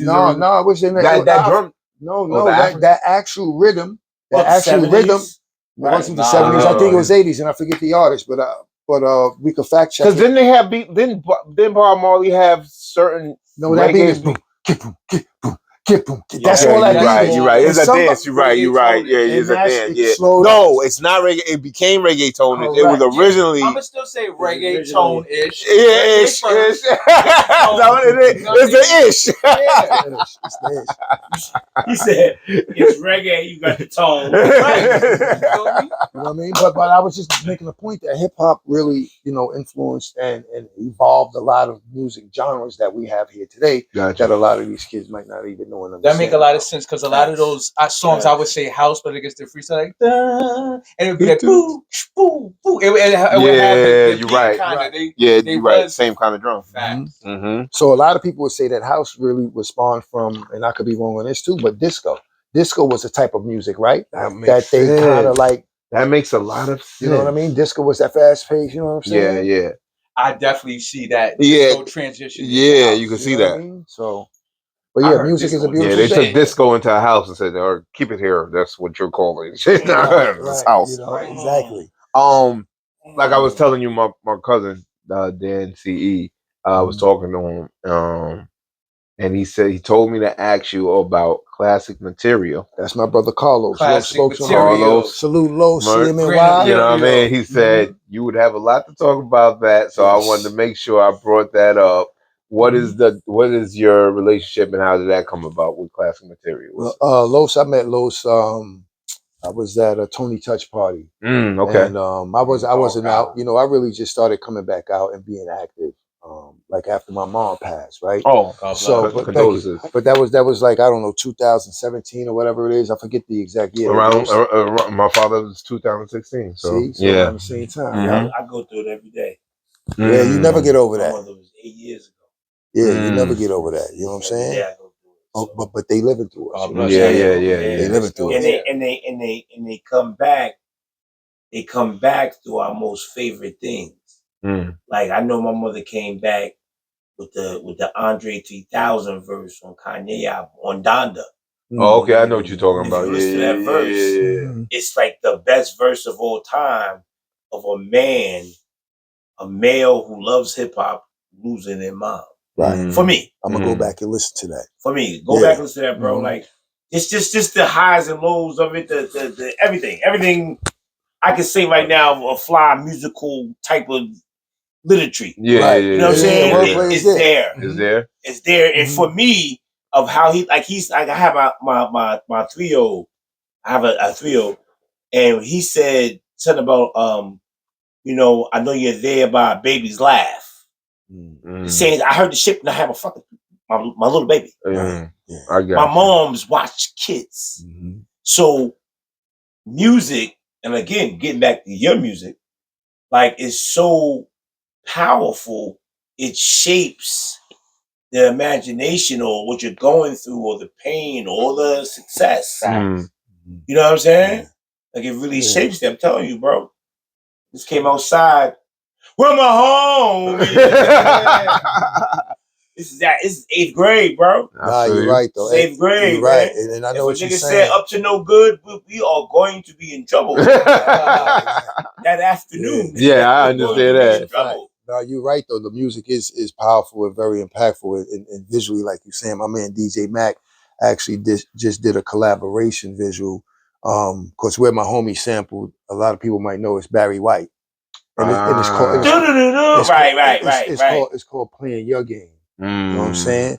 But my man DJ Mac, he did a visual infusion just of how the city is, the Queens Bridge, and just shots of how it looks. It's so beautifully done. He did it with Carlos, actually, my boy Los. Okay. Of course, Los directs too. Okay, so he directs. He has his hand into the merch game. Heavy merch game. Okay. You know what I'm saying? What else he does? He's directing videos. He actually just shot the Blase Smooth the Hustler video. Back to the 90s. Shit is fire. Gotta check that out. So he shot a couple of my boy Curious George's video. Okay.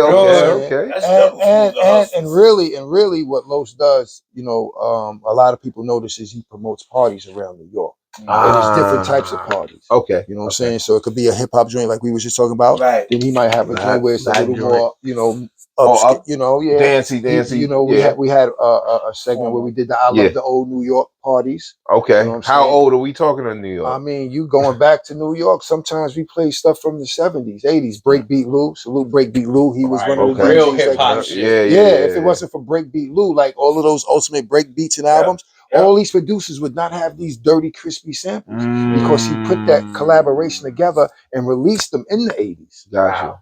That's what I practiced on, the Breakbeat Lou vinyl records. Because I couldn't afford the original records. My mom didn't have doubles. DJ Lil Moms didn't have doubles. So Breakbeat Lou said, I'm going to get the breaks. I'm going to put them all on these records. And you have at it. Wow. And that's why DJs... You're good on that in 45. You do 45? 45s as well. Absolutely. Absolutely. Okay. But the smaller record. Yeah. That's the 7. They call that the 7-inch, and then you have the 12-inch. Yeah, it's the smaller record. Right. You was at the brewery. Were you selling 40, or you had something with 45? I had merch. I got some merch. You know what I'm saying? But I had 45s when I did the 30th anniversary there. I think that was last year. The 30th anniversary of the Creep With Me album. album. We was there for that. Yeah, we was there. That's why I took the picture and thing. Yeah. The first time I've been somewhere was I did the Barry Electric. It was Lord Finesse. They was downstairs. And Lord Finesse and Diamond D. They was spinning 45s. That's dope. Diamond D. Wow, bro! I didn't know what I walked into. I walked out and that's a nice little intimate spot too. Yeah. It's more big. It's more like you paying attention, and you get, because music is energy. Yeah. So when you getting that real true energy and it's coming through a vinyl and a needle, just the sound, the analog, it's different than this digital world. No knock on it, but that's a different. You getting the emotion, like he was saying. Those vocals, when you hear when you could get that energy, because it's live music being played that you getting, it's just being transitioned through audio and it's coming to your ear. It's like in the rawest, it's like a needle to the vein. At a loud volume, preferably loud in a residential area. What with the speakers, you know? booming? Yeah, for real. That's the Troy boy. So you for those dope dealers to understand what I'm saying. So you have merch. Yes. I see you have merch.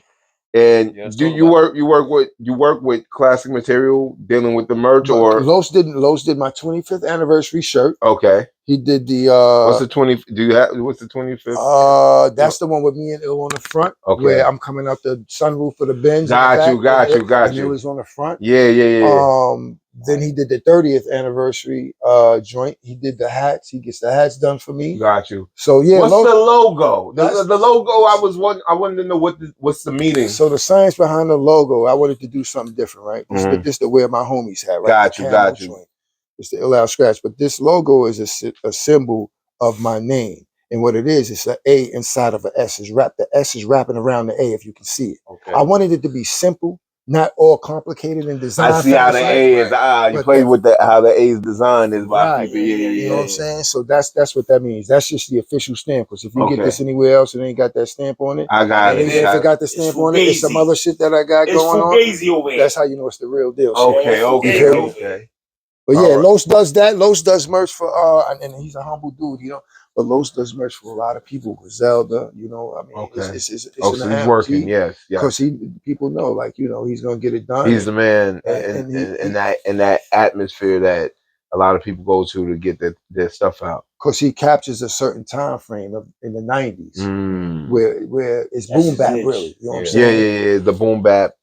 feel, that texture. Basically, right. that's what he's getting at. Absolutely, and he does other stuff too, because he's Puerto Rican. The other thing with me. Oh, because he's Puerto Rican, he mean, does that. What the fuck? No, I'm saying he's so I'm fucking with so you. he does. Yeah, he does great like artist. I don't know all That's the what I assume. all the Latin artists, but like he'll do Latin shirts too, because the Boricua, they represent. Right, They got a you, large got you. part of. No, you know no, what I'm saying? definitely, Yeah, definitely. a big part of hip hop's culture of artistic expression. Yes, Especially, absolutely. like with the graffiti and shit like that. It's just it is Everything, man. It was there. Everything It was with us, bro. But I feel like every race at that time had a thing that they just did. Mm-hmm. You know what I'm saying? That they were able artistically. Artistically. Okay. Yeah. Of the four corners of hip hop. You know what I'm saying? Mm-hmm. In Puerto Ricans, they blessed the Puerto canvas, man. They blessed the wall.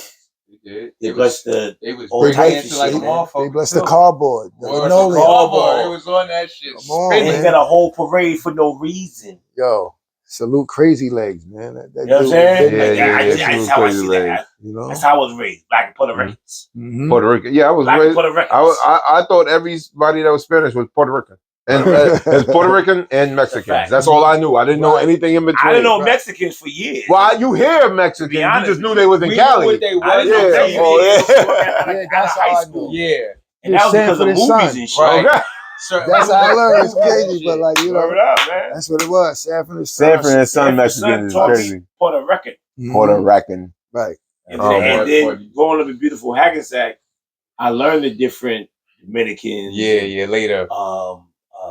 Venezuelan, Ecuadorian, Colombians, a lot of Colombians Salvador. in Hackensack growing up. Right. A lot of Colombians. I don't do Peruvian. Mm-hmm. I have beef with Peruvians. Oh shit. Oh, sorry.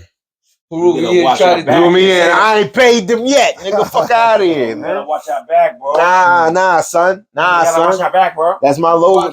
That's my slogan. I heard they're racist. Yeah, they very much think they're on the whiter side of things. They think they're on the whiter side of things. Mm. I had 2 managers, maybe 3.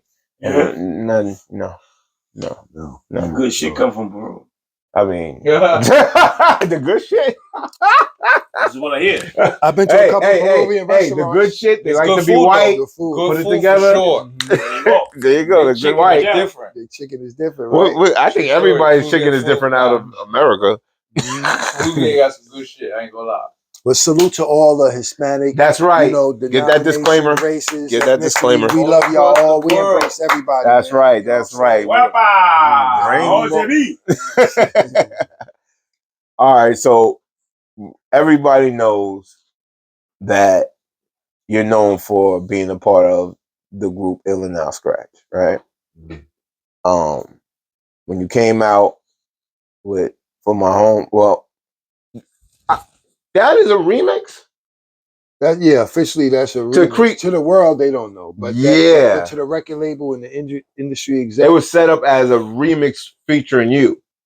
Yes, originally. Yes, originally, because I was on Ill's demo, which is called "Creep with Me." Okay, which was the first song we recorded, and the name of the album. And the name of the album. Yes, and it has some another artist on it called Mike Real. Mike Real, yeah, from BK. Okay. But when the label heard me and Ill going back and forth, it was like, yo, they sound kind of hype.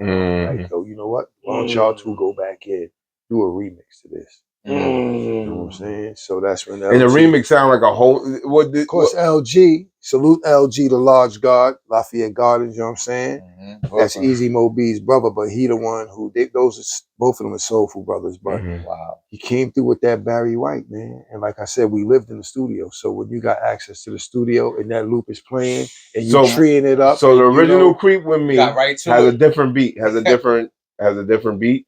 Yeah, absolutely. Okay. If you listen to the album, it's a fast pace. It's a hype joint. See, and that's different style altogether. Look. And that's a real remix. Wow. Look, but see, that's when totally different song. A remix was a different beat, different song, and almost a different. Right. I had to inform. I told him they stopped doing that for political, money reasons. Mm-hmm.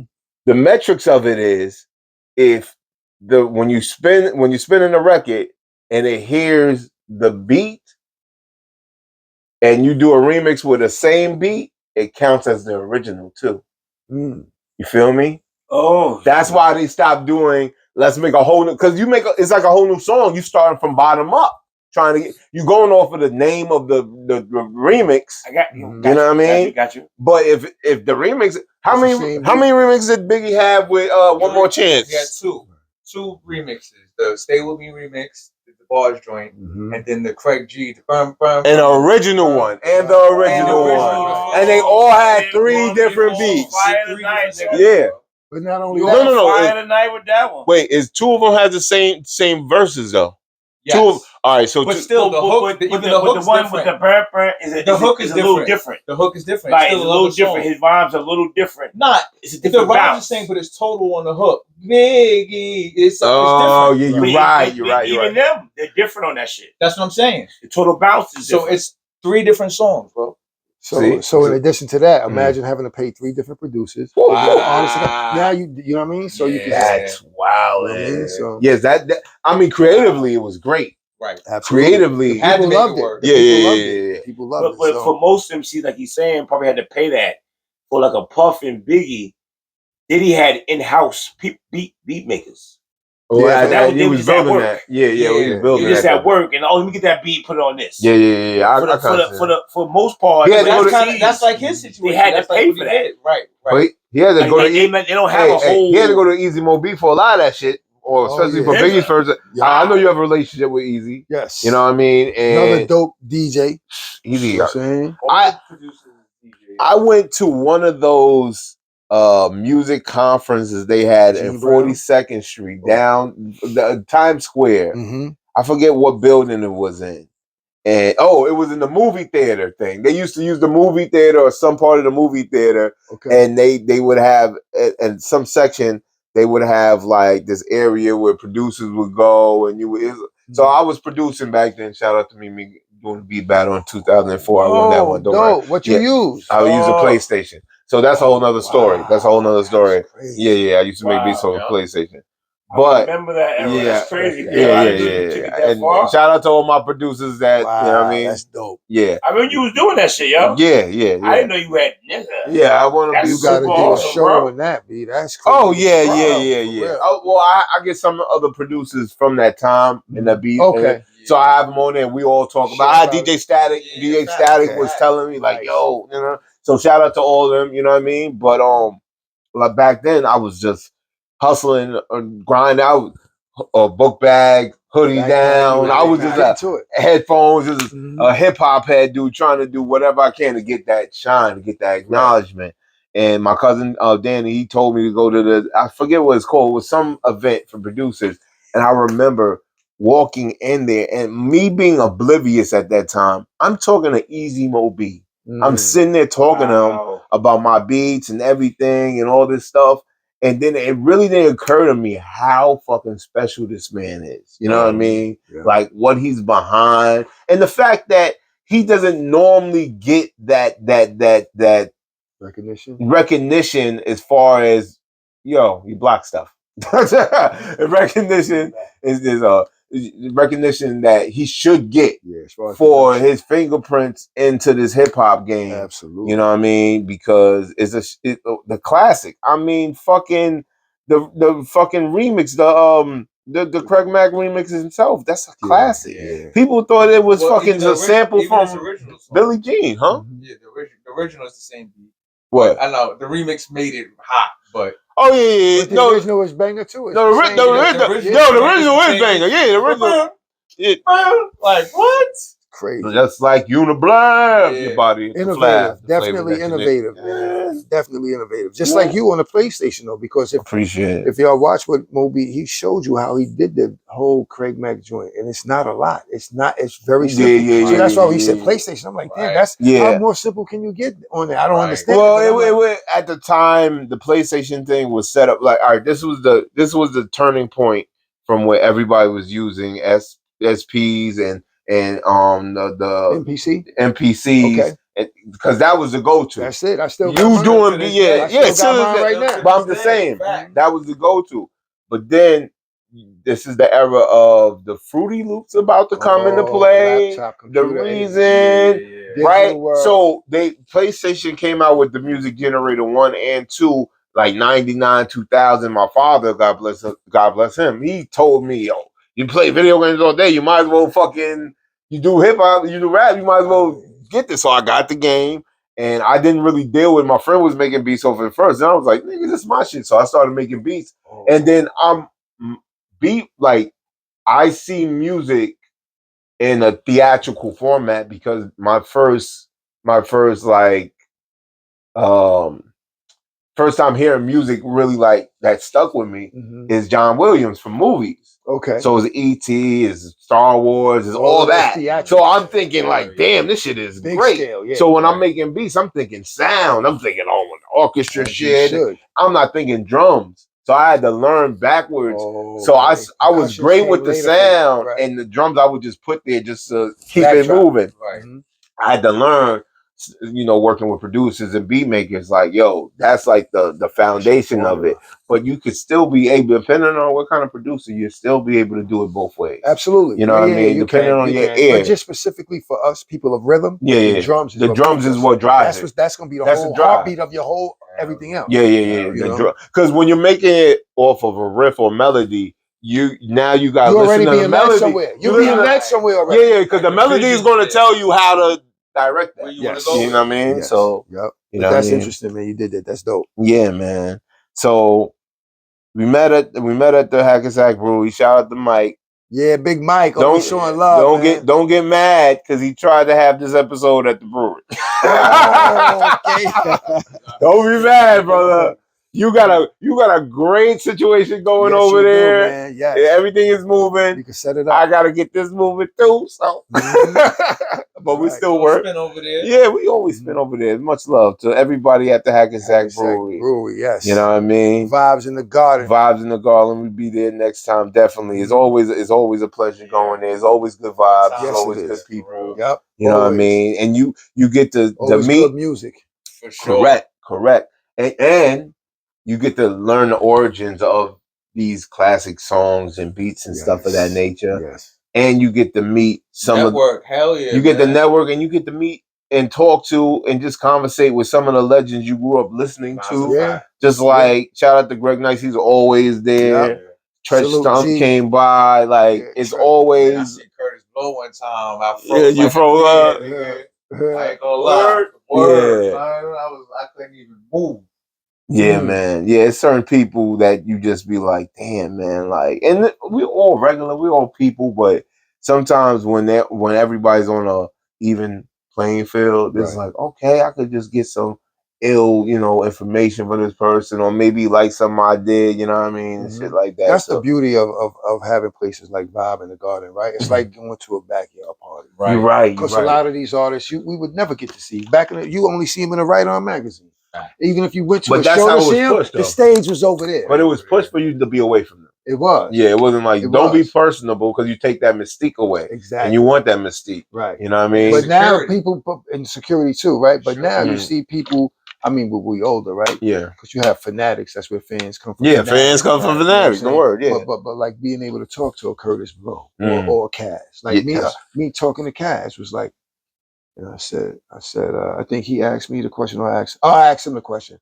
I said, yo, Kaz, man, but what made you, you know what I'm saying? Because the lyrics was there, you was battling them C's, but what made you get harmonic and real melodic with it? He was like, yo, Al, man, because I knew that with that structure, that's what's going to attract these ladies and the females. Ladies want to sing along, man. Yeah, you're right. And when you getting these lessons from the guys you only listen to and never seen, only on a cassette tape, I still got my cassette right now in the shoebox, that you only listening to, rewinding, JDL, Grandmaster Cash, just everybody. It's like, this is why they did it. There's no real video of how fly they was dressing back then. Yeah. You know what I'm saying? But you could hear, you can hear the sharpness on their tongue. Like, you know what I'm saying? Look, upstairs, she was just saying color TV. What they said in the rhyme? I want a color TV. Yeah. So I could. That's right. Shit. You're so, right. You know and that was 79, nigga. Yeah, you're right. So, but yeah. And you mentioned how he, how he changed up his style to a more melodic style. Or incorporated, not changed it. No, you're right. You're incorporated. Incorporated. Yeah. You're right. Now, when we was talking at the brewery, we was taking the picture. Someone else was talking to you, like a fan, or like a whole family. The brothers over there. Shout out to them. Yeah, salute. And I was air calling on the conversation. I was air hustling on the conversation. So, and he made a great point.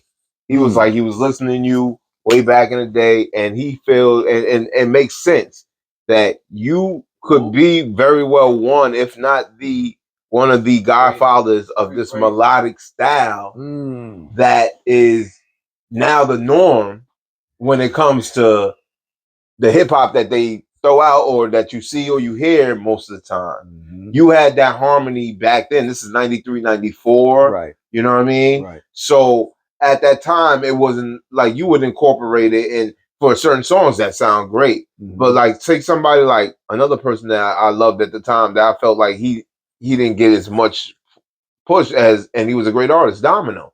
Domino was very harmonic. Domino kind of was like the Nate Dogg before Nate Dogg. If you think about it, he was doing that very melodic style with his shit. And I was like, yo, what happened to Domino? Like, that was the shit. Here we go. Yeah, come on, man. Yeah. Oh, shit. Even Warren G. Warren G, you're right. You're correct. And that's the West Coast side of Snoop it. Just like, come on, because Snoop had you all of us going. You know that style alone. He just talked and whispered. It's just easy. Exactly. It's just, I think it's when you're trying to sell records, or even when you just want people to just repeat your song. You gotta have that. Yeah. And you know, we love our lyricists, but it's hard to recite, you know what I'm saying? I woke up on the club to regular people, I'm saying. Right. Like that's not easy. That's not sing-song. You want it right. nice and simplistic and easy for radio, I'm saying. If you want to get played on the radio back then, it was more like you have to be mindful of the fact that you're gonna have possibly millions of people singing this. You want to make it complicated and tongue twisted for them, or you want to make it simple and plain. Be like, I want that record, mommy. You know what I'm saying? I think a lot of the influence of that particular style comes from the 70s. That's how so. Build on that. Like, I think about a lot of the songs that you're listening to the R&B, especially that, and you're mimicking the R&B. So you're singing that. Yeah. All that soul. I'm glad you said that. Because guess what? We went to sleep to back in the days. It was a radio station, WBLS. Still play my record till today. Shout out WBLS, Salute my man DJ Skratch. That's why everybody. But Frankie Crocker used to quiet storm at night. Put you to sleep. Yeah, all that. That's when after all the partying and disco songs, there's a time we going to sleep now. Gotcha. Frankie Crocker. That's when you know older people get me a little ding on. But like as a kid, you listening to these melodies like y'all saying, and you as you know you go to sleep, this is drilled in your head. So in your subconscious, these melodies are playing. You know what I mean? So that's crazy. You wake up with it. Some ideas, creative. You singing that shit. You thinking, everybody's done it. You see to this day. Even I'm thinking of Hypnotize, the Biggie. Can't you see? Or to go back to Slick Ricky. Like it all goes back to that. Like even though Biggie wanted to stick with the hardcore shit, you know what I mean? And he still he was an R&B nigga. No, but he from what I understand, he preferred to push the hard street records over the records that Puff was trying to. Songs. Yeah. He was like, Puff is having me do all this commercial shit. I want to get right to it. Right. You know what I mean? Because that's him in his heart. You know what I mean? But I think he's so talented. He was such a talent that he was able to take things that was not the norm for a hardcore rapper and make it kind of the norm for him. Right. And he got the singing record on his second album. Nigga, what? Nigga, what? That was one of the 70s. I know. That's what I'm saying, bro. 70s classics. Bro. And if you do something that the older generation could have an ear for, and the younger generation, you're gold. Who did that? Kanye had a little ride with doing stuff that was like in the middle where everybody could like it's certain Shaka Khan. He sampled Shaka. That was the first record. Right. You know what I mean? Shaka didn't even I don't think like that at first. He wasn't with it. But it did what it had to do. Speaking of sample, when y'all made the joint, Brian McKnight. I'll take a joint. You talking about? Y'all made that. What was that sample game like? Cause y'all sampled EPMD. Yeah, I mean, Look Up and Down, said, I'll take it, was the EPM joint from the album. I forget the album, but it was a song called Jane. And the Jane a sample? Jane was a running song through the album. Through the album. It was a running concept through the album. Right. And he was trying to hook Parrish up like, yo, I'm trying to smash this. And then he was like, you ain't fine like Anita Baker. Looked up and down, said, I'll take it. And he was like, all right, we're going to smash these shit. That's what it was about. You know what I'm saying? Right, so, but that sample we use from EPMD, the contrast that LG used a Curtis Mayfield joint, right? The smooth joint, the beat, the music part of it, but took some raw shit like, yo, we gonna smash these chicks and flipped it and then got Brian on top to sprinkle the 70s flavor, the R&B, like, if you don't want doing what he does on it, that all those combinations and ingredients, that's the gumbo. That's the gumbo. Yeah, it is. It ain't all gotta be this way, because sometimes that's corny. We love those records, but it's like, all right, we know what it's gonna be. But when it's those different dynamics, that's it what all comes as together. you listen over. That's why years later you could be like, yo, throw that on right now. It all comes together. Like, yo, I'm fucking with that.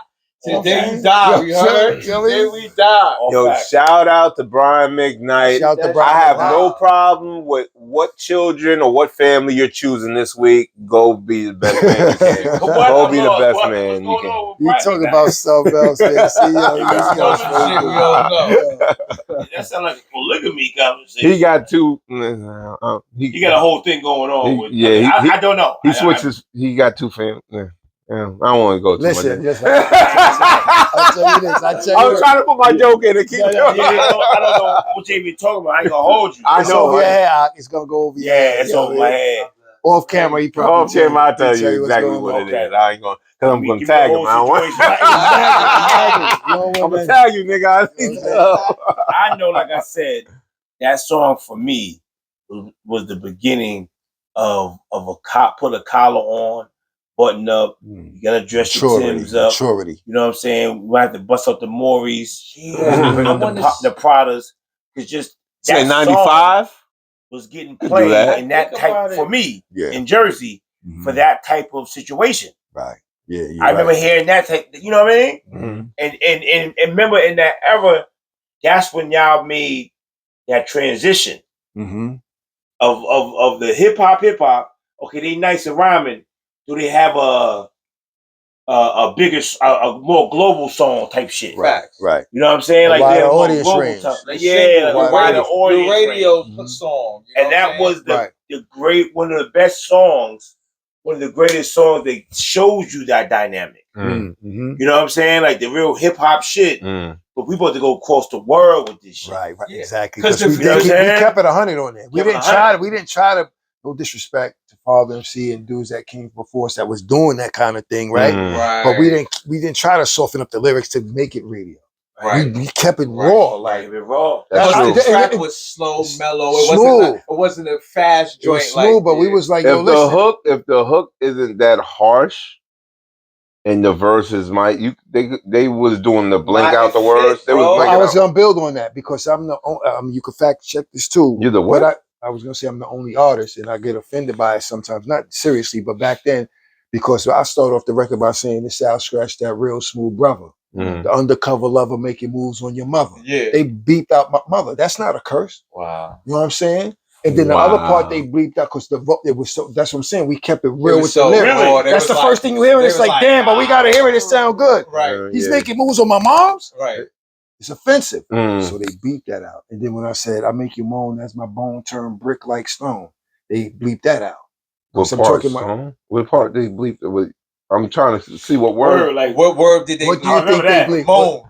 No, why would they? It was Bone. Bone. Oh. So how did a curse? How did Bone Thugs survive in 95? You know what I mean? Bone. They was listening, and it was where the bars was going. That's what it was. And so they was to some people, it's gonna be offensive. So they was anticipating They was being politically correct. The soft, you gave him not this no disrespect at all. You gave him work, though, you gave him not mentioning that, bro. We never like. That's what I'm saying. But he gave him the soft porn version of like the lyrics. Like it wasn't even that crazy. Wasn't that vulgar? And they still blanked the shit out. Do y'all think that's vulgar? Nah, it's not. No. But the powers that be was like, yo, Yes, we gotta blank something out. It's hip hop. But I tell you what, that record, that song, like you said, that was the reason why we got into those bigger rooms, those bigger spaces, those mature levels where you meeting attorneys and just people that are at a, no disrespect to our hip hop boom bap dudes, but who we gonna build with after you go to these certain clubs 150,000 times. That's what it's about. Now, guess what? Because of that record, now we on Soul Train. Right. Oh shit. Yeah. That's different. Where my homies ain't get us on Soul Train. That's a lifetime dream, baby. That's like what we grew up with Soul Train. We gotta go there. Yeah. We gotta be on here with Brian McKnight. Hold on, we going to the Apollo when the Apollo was Apollo. But everybody couldn't just get on that stage. Yeah. You're right. Was that the Punisher? Was that the Punisher outfit? The Punisher was on there. I had the Punisher on there. Yeah. On the Apollo. Oh my God. I was on the Apollo. Yeah, it was. Punisher was at the Apollo. Yeah, I'm gonna go throw those on when I get. I need to go see those a couple more times. 40 Belows. The performances at the Apollo. Oh yeah, of course. I need to to beat them little ass seats. Oh yeah, it's small in there. City. It's small. But when I first walked into the Apollo, it's small. I said this shit is big as my middle school auditorium. Yeah, it's small. I was surprised. Seats was for little people. I said we had ancestral fat asses. But that's why that women, how do they fit in these seats? That's why that lady was always up in the front. She was never sitting down. Just wait for that. She had too much hips and butt for that. No, but you know that y'all came out at the perfect time. It was also timing. It was God. Y'all came out in the melting pot where we caught everything. It was the time. Because it was video music box, then Rap City. There was more things coming out. So we got to see the shit that if we didn't like. I don't really remember hearing Where's My Homies on the radio, but damn sure was watching the video. So we're catching it. We're still catching it. It was important at that time. For me, I remember on the radio, and then the chase of, you're gonna do a video. Do y'all remember that era? Yes. Yes. Do you remember actually hearing the joint? If it's not Barbito and Skratch, if it's not just the radio, if it's I dare show my age. Red Alert, when Funk Master Flex was the young boy. Chuck Chill Out and Red. Chuck Chill Out. He just fugazed us on a retirement. Funk Flex really just changing his time. Yeah, I know. To my fucking research, he just changed his time. But still, nonetheless, I remember when he was Red Alert's young boy. Right. Yeah. He was Red Alert's young boy. Like, yo, you gotta play this record.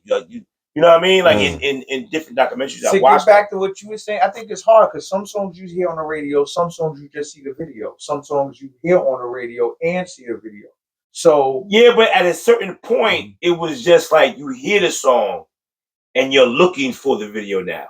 I think that's what, not to cut you, what happened, like in our case, that was the case. It was a white label. God bless the dead Mr. C, who was up at BLS. Mr. C, we gave it to Mr. C. It was a white label. It was what we call a test pressing. Yeah, got you. Mr. C liked it. All right, I'm going to play this shit. Let me see what the feedback is. And while Mr. C was up there, Primo, Kick a Plea used to be on BLS. And when he did drop the joint, it was more like, niggas was like, what the fuck? Hey, yo, how did I need that? Let me, what's this? Right. So when you get that burn, like crack fiends when it comes, because they know what's going to move the crowd. That was a different time. It's the feeling.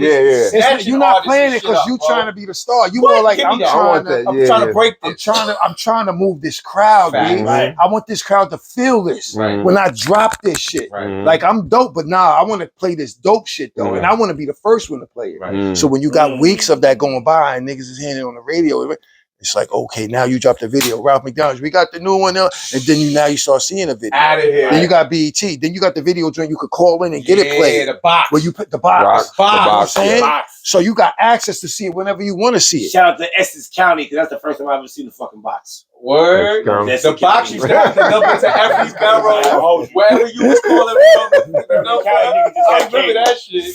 We just had cable. No doubt.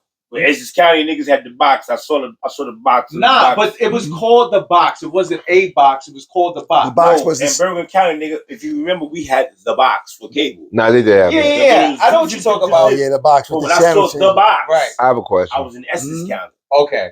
I have a question. Me saying that your sound of music could possibly be the godfather of what we're hearing now. Do you feel like your sound did your sound shift, or do you think it was ahead of its time?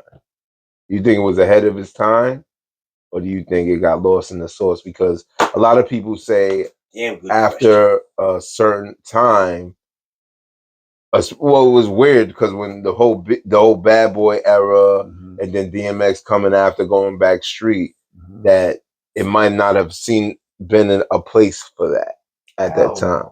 I know. I'm not saying it. I see what he's saying. Yeah. See who's going with I'm it. saying what people may have thought. Right. You know what I mean? Right. They might have thought that was good in like 94, 95, is that pocket, 96, whatever. When y'all came out with the second album, 97, it didn't do as well as the first project, right? And that was that your last project together? Yeah, officially on a major label. Yeah. On a major label. Okay. So I'm saying, do you feel like because you had this distinct style that you were cultivating at the time, do you feel like it was ahead of its time? Like they didn't catch on, they only caught on to 1 or 2 songs or 3 songs or whatever the case may be, or that just got lost in the sauce at that time?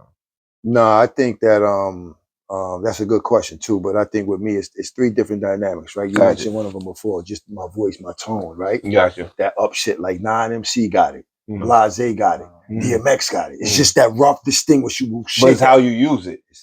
This is where the style comes in now. Because my tone, that's my tone. It's that raspy, ruggedy shit that we like to hear. When nigga raise his voice and spitting some shit. DMX had that, yo, yeah, always up. My shit was up sometimes, but then I could scale my shit back. Blase shit is kind of monotone, but his shit is middle. Non-MC his shit is like that. So everybody got their own style with their tone. So that's one dynamic. There's another dynamic too. I don't want to get too deep on it, but then the third dynamic, and I had conversations where people had conversations with me behind closed door, where it's like, and like I told you, L and LG and Ill, but like Al, yo, that's your shit, dog. That melodic, yo, you sound good doing that. Don't feel no way, nigga, because we know you spit. So what? They don't need to know you spit right now, because what your style gonna do for this record? And you know what? You understand? You know where I've heard that before? Where? Is a similar story as far as like style and stuff. The same thing happened with Nelly. Nelly did that one record in that melodic tone, and Ali was like, "Keep that shit. Right. That shit works." Right. And that's how he catapult those. That's good guidance. Yeah. Because that's a producer. He extracts, or she extracts out of you what you don't even see yet as a visionary within yourself. That's why Quincy was dope. That's why you know Teddy Riley, Terry Jam, Lewis, you know what I mean? Babyface, they pull that out of you, you know what I'm saying? But to get back to your point, because I don't think it was ahead of its time, I think it was actually right on time. The universe is always in control. Gotcha. So, but when there's other forces and external things that take place to elevate it and get it out there more with the exposure. Do people that you come across ever come to you like that? Like, yo, you were one of those people that had that kind of style early in the game. All the time. And that's the point I was going to make was, you know, they referenced it to like, yo, like your style actually inspired and influenced niggas. And I don't want to drop names, but niggas were saying shit like Ja Rule, you know, niggas that do melodic shit and roll and talk about the ladies and those. They're like, I seen you out doing that shit. You know what I'm saying? And there's many others. But I took it, and for a while I felt the way not bad about it, because I love seeing my brothers being successful, right? And back in the days, in the 80s, there was a thing in New York where if you was a biter, if I came out with my Timbs rolled down like in the video and I seen you do it, I'm like, nigga, you biting why you fucking, that's my shit, man. Why you wearing your hat like I wear my hat like that? Right? Turn your shit the other way. Why you wearing your uptowns the way I'm rocking my uptowns, B? You a biting ass nigga, B. So that's when it meant something. That's when When it everybody meant was something. original, Yes. authentic, and unique. That's right. We all could go to VIMs, but how you gonna finesse your shit? How you gonna? How you gonna do your laces, my You're nigga? right. You correct. That's where bitches is like, I like this nigga style. You know what I'm saying? Different from Because you're not everybody corny. else. You're not just wearing it like, I got him, I could buy him. Yeah, Nah, yeah, nigga. yeah, How you gonna finesse your joint? But anyway, you know, getting back to that story, it's more like I don't take offense to it. It's more like, yo, my shit isn't planted in this. Other people that's doing the style right now down south, they might not even know where it really originated from. But people like you that know the truth and the fact, my brothers, my elders is like, yo, take that as a compliment, Al. Don't think it like we used to do. Niggas bitch your style. Real niggas know what time it is. Do you understand what I'm saying to you? So I could sit back now and say I've given a lot, and I don't need the accolades for it because it's a blessing to be on this couch talking to brothers who want an insight on like, yo, build on that. Thank you. Because y'all might the world, who knows who's gonna see this 10, 20 years later? Like, yo, I never would have put that together. You know what I mean? What's the young kids down there in the South that just do the melodic shit? They might not even know. Why? Well, their I know inspirations could be completely different. Correct. You know what I mean? It's just like with the reggaeton shit, right? That beat came from that. But you know what? We don't know. It's 20 years later. We just rhyming on it. Right. That's right. And they don't. That's the thing. People just accept what people accept a lot of things that's right in front of their face. They don't do the research or the background for it. They just say, "Oh, it's here, take it," and they don't think nothing of it. Face value. Yeah. But it's also it's hard too because like it's different. It's a generation gap too. Right. You know what I'm saying? Absolutely. We're lucky to. And it's crazy because even still people my age still have no connection back to their elders in music and stuff, which is crazy. But they definitely don't have it like we got it. So they're not picking up on things like I'm still picking up on from 20 years ago. You was tapped in. Fact. It's going too fast right now for people to even tap it. It's coming at you like this. You catch it. Back in the days, we could be like, yo, I gotta listen to this whole album, B. For 6 months. To get this. No, I'm saying if you a producer. But I'm just saying you could last it for 6 months. Yeah, but I'm just saying as a producer. To get to make a beat, I'm gonna listen to every groove on this fucking album and pick the best part to put in my SP1200 for 2.4 seconds to chop it is a process. Nowadays, you could make a beat. This shit is coming with the beats and programs. You're right. Everything's there. You don't know about taking 3 different snares from 3 different albums, a rock album, a fucking Quincy Jones, and making one snare. Now it sounds like. It's the science behind this whole shit. It's not just that easy. And when you just hand somebody something and they don't do the knowledge, it's like, oh, a calculator. Yo, but do you really know what 2 times 4 is? Yeah. You didn't do the work to do that. You know how to calculate in your mind? Do the work for it. This shit is being done for you. Niggas ain't putting equations together. Question. Like, I know you DJ. Did you produce or did you add to any of the records? Since you're talking like a really like in tune producer. So I know this. So he said he still got his MP. Yeah, I hear that, but you can have things and what you do with it. You know what I mean? So I'm asking you, sir. I have, but I don't want to speak on it because I don't want to. I don't, because out of respect for everybody I work with, you know what I'm saying, and the fact that I'm not done yet. But I do have stuff that I'm. All right. Well, because a lot of what times, about past work? Any past work or nothing? Past work in regards to what? In production. I mean, not real production, but there's you added to the I'm a part of the composition and the creative works that was actually distributed to the public and the mass. I like the political answer. You got hands on. Yeah, but it's more to come because I ain't done, dude. Right. When I had my accident, that's one thing I'm most thankful for, because not realizing how if you lose your hands, these things. They do so much for you, but me just being a DJ, it's more like, damn, I need these joints. I gotta be very protective of these joints. You know what I'm saying? Yeah, that's how you work.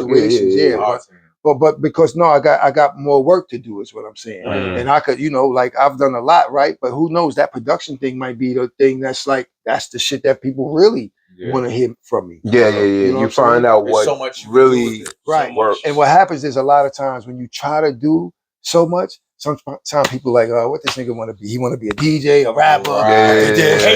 Damn, you can't be that talented. I'm doing everything. Bro, you can't be that talented. You can't be that talented. No, stop with that talent. But Kobe wasn't that talented. Mike wasn't that talented. Michael Jordan was that talented. No, I gotta do all this shit by myself. You know what I mean? Most people are like that, man. Most people are like that because they're afraid that they can't do it. That's and they why. lack what you may have. Fear, yeah, they fear that they can't do it or can't do something like that. That's why a lot of times when it comes to what I do, a lot of people like they see the podcast and they watching and they're gonna tell me what they feel they would like on here. Right. And I'm looking them up like that's cool and all, but why don't you do your own shit? Mm-hmm. Like this, honestly, it's no disrespect, right? But if you have the intuition to tell me, you can do it. You can do it yourself.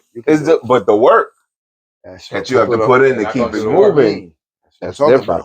They just want to dictate everybody your wants shit, to take the credit. shit, B. You can't. I mean, you can, but it's gonna. They want the air fryer now. Damn it. Yeah, I mean, now I don't use microwave. Now you told me that you have you of course you're in the game. You've been in the game for 30 plus years. The game. What's the game? Oh, what I meant. Don't do that to me. You know. Don't do that. I seen that somewhere with the music industry. Yeah. The music, not that any other game that we're not playing. Like the music industry. That's what I meant by the game. You have a lot of connections. Definitely, you've been in the game for a while. And after your second album, I don't know what we stopped hearing from y'all as a group. Now, I believe sometime later you started doing music solo. No, me and Il actually did something. Yeah, we did. We did it as Buck though. We did it as the Brooklyn Uptown Connection, right? Okay. So you know, Brooklyn Uptown Connect. Yeah, when we say Buck is the sound, then you drown. Where are my homies? That's what we talking about. Because there was a point in history where Brooklyn and Uptown wasn't really niggas. Beef. No, definitely. Yeah. So this was on an independent label or different label? We was just testing it out with like like test presses. Okay. It wasn't even. It was just like we was just just working. Yeah, we got a studio in the basement. It's like, all right, fuck it, let's see what we can do. But it ain't nothing that's knocking, banging that we know could go. All right, fuck it, we shoot our shot and see what it do. But how old was y'all then? This is the third album, right? I think, maybe like 30, 33, 32, something like that. But, kids is now in the picture. Life is life. You know what I'm saying? Most people having kids. All right, so how long? Oh, this the second album, 97. 97. So what time span? You don't have to give me the year, but when we went to Brazil to do the video, I'm trying to think because it was before the plane crash when the towers came down. That was 2001. 2001. That was 01? Yeah. So because we did the video in Brazil for one of the joints before all that shit happened. So it was early 2001 or 2000? No, I want to say like I don't know, like maybe 99, 2000. Okay, so a couple years after the second album. Y'all working on this and y'all putting this music out and not putting it out, just it's how doing test pressing, right? Okay. But it's not so what happens is you come up with some shit, right? And you present it to people. Nah, that's not it. You're gonna take your homies. No, that's not it, bro. We ain't thirsty to be like, no, what you mean ain't it? We no ego. No, we putting this shit out. Yo, tell me the truth, man. Yeah, be honest. This shit out here that's knocking, we gotta compete with. Yeah. And these niggas ain't playing. They got big budgets. Right. They got visuals. This shit. They putting it out. This ain't it for y'all, bro. Don't destroy the legacy. All right, cool.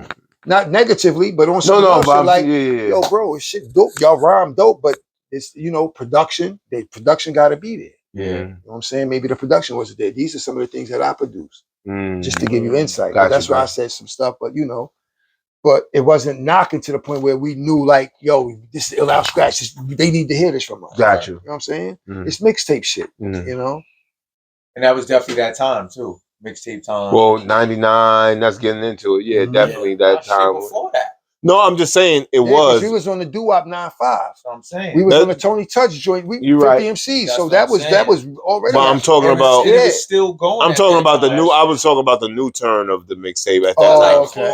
Yeah. At that time, 99 Clues is heavy in rotation. Everybody's jumping on records if they can. Right. That's back when records that you think they didn't have the instrumental. Certain MCs would get it. You'd be like, how the fuck he got that? This nigga get this shit? You be a regular MC trying to find this instrumental. Like, the DJ or whoever he got took the stems or whatever. Yep. Send it to them. Definitely. I saw some shit a while ago with Pharrell and Travis Scott, and Pharrell was just saying like how it was so church-like. It was so holy almost. The creation of a beat. Okay. And then really putting your ideas into that beat and who you think you're gonna rhyme on it, et cetera, et cetera. Yeah. Nowadays, it's like he said to Travis Scott, y'all can make some shit up. Whoop, bam, bip, that shit out within an hour. And it might grow some legs and move.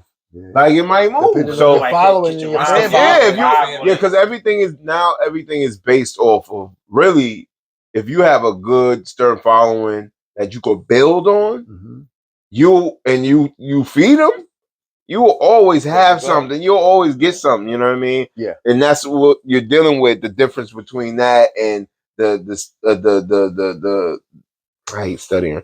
The industry with how they move everything. They set it up. Oh, it might not be too good. You on the shelf. You sitting there. You know what I mean? Or they're gonna put this artist in, before your artist. They timing things. And some of these people in the industry are former artists. A lot of them aren't. A lot of them are just money. It's a business. They think in numbers. Yeah. But when you're dealing with numbers and you're dealing with creativity, is never gonna link up the way you want to unless you just put the creativity out, the ones that work, and give it to the people that you could feed, and then work it. You have to work it. I think the creativity is just nowadays somebody pushing it. It's a byproduct. Yeah, it is a now you gotta byproduct. make your creativity a product and push it. So the more successful you are with learning the different platforms that we have, The marketing, the the publicity, Mm-hmm. the networking we spoke about. Yeah. You don't have to be the most talented, skillful person anymore. Right. You gotta be. You can have a nice personality with a good smile, right, in front, because you don't have to be that. Oh, I'm the way y'all see me here. Yeah. You see how I was. I'm regular, but ain't no star shit out. You know, back in the day, you have to scowl. If you were a hardcore MC, you got looked at. You had to play that character. No smiling in your pictures. Right. You're there. Yeah. For how long? How long? No one smiled for years. Till niggas started getting money and bottle table stuff. All right, we good now. Now niggas smile extra when they get their teeth fixed. Yeah. With no money. You know what I'm saying? Yeah, definitely. Champagne. You know what I'm saying? Shit, man. But yeah, that business is, we in a capitalistic society, right? That's what we're here for the money. But, a lot of times that creativity, I mean, you just do it like what you were saying. That money gonna come. That's eventually gonna. But when you just want the money fast, I don't want nothing that's coming to me quick like that. That's suspect to me. Yeah. What's up, B? Yeah, let me earn mine as a man. And gradually stack mine. And all that power right there. I did that, or whoever helped, we did that. Ain't nobody dumped nothing on us quickly like that. Because now you owe something, B. And karma is we all know. They all come back. That energy comes back. Now, you all right, back then you was on what, Mercury Records? Mercury Records. Now, Mercury Records, I was on there with Blase. Okay. I was on there with Diamond D, Dredge from Black Sheep. Okay. Wow. Yak Fu Front.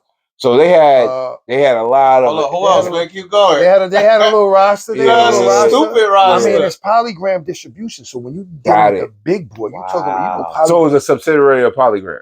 Not a subsidiary. It was a label. No, I'm talking about Mercury. Was Mercury a subsidiary, or was it was bigger than? No, Polygram. Polygram was the big boy. Yeah, so would it be a subsidiary of Polygram? It's not. I wouldn't say it's just a label, right? What I mean by subsidiary, like it's a business, right? Just like Payday, just like Def Jam, just like it's mad labels in that building. Yeah, but Def Jam is under what Universal? Well, now I'm talking about back then. Right? Okay, gotcha. So basically, distribution is where the money is. Yes. That's like going to the Peru. Who's the distributor, bro? Yeah. You got everybody on the block. We just on the block, people. Right. Yeah. But who's distributing? How we gonna get the we all can eat. Right. Everyone can eat. But we're not a subsidiary of this dude. This dude is just to connect with supplies with, getting our product out there. Right. And may the best product win, bro. That's what it ends up being. And back then, everybody had some good product. Def Jam, Payday. You know what I J-Vu, the Damager. I mean, come on, everybody. Yeah. Drawing up as you talking like, wow, your competition was intense. Of course, yeah. But you know what's crazy? We didn't see it as competition. We needed all those different elements of artists back then. We did. In the conversation, y'all, I was air hustling when y'all was coming in, and y'all was talking about the Protect Your Neck joint, right? Yeah. Now you see how that's a whole different chamber. That's Loud Records. That's independent. Yeah. Now when you start bubbling on your own, and like Too Short, West Coast dude. So when you selling shit out your trunk and it's moving so fast and you got a hot, that's when you know you got something special, bro. Right. That Protect Your Neck was a vibe for us, right? Yeah. It wasn't even about the star shit. That was where you was like, where's this video? And when you saw, you was like, yes. Yeah. Now Because the record was already ringing and you was already there. Right. And when they brought the realness to you visually, you was like, this is this is what it want. That was one of them songs. mean? That was definitely one of them songs. That again is the prime example of listening to every platform there was, from the underground to whoever on the mainstream, and you saying, damn, hope they shoot a video for that shit. Yeah. You want to see it. You want to see it. Like it's records right now. Like they got that's on albums. You don't see the video. You don't see why you ain't do a video for this? I still say that to this day. Yeah. Right? Yeah. I still say that to this day. I'll be like, what? I'll be like, He should have did a video for that. Right. Remember, like we were saying coming in with the Wu-Tang shit, it was so raw. It was the timer was still on the actual video footage. Yeah. That's the editing room. Yeah. It was like, because that scene looked so dope. They was like, we gotta keep, because the way you went like this, we gonna keep it. Yeah. But they can't remove that with technology. Yeah, tape. That's actual real It film. it gave that Authenticity.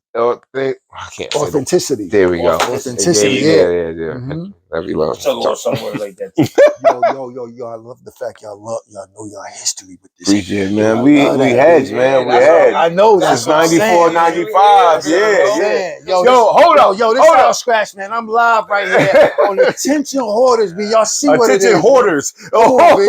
Let's go. Hip-hop hoarders. Yo, here's our hoarders. Wait, hold on. So I'm watching.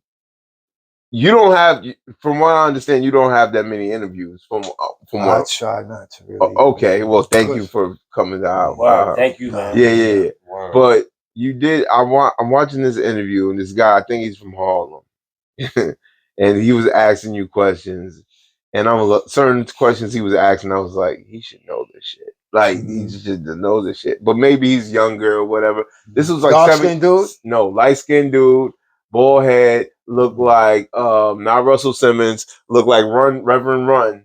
The Reverend Run dude. He had the yellow on. It was like 7 years ago. I watched this, right? Oh, you talking about my man from Power. He from Harlem? He Harlem dude? He from Queen. I don't want to say where he from. Okay. He around. He said Brooklyn, Harlem. Yeah, he around. He around. That's my man. Shout out to him. He knows some Harlem niggas I know, so it's all good.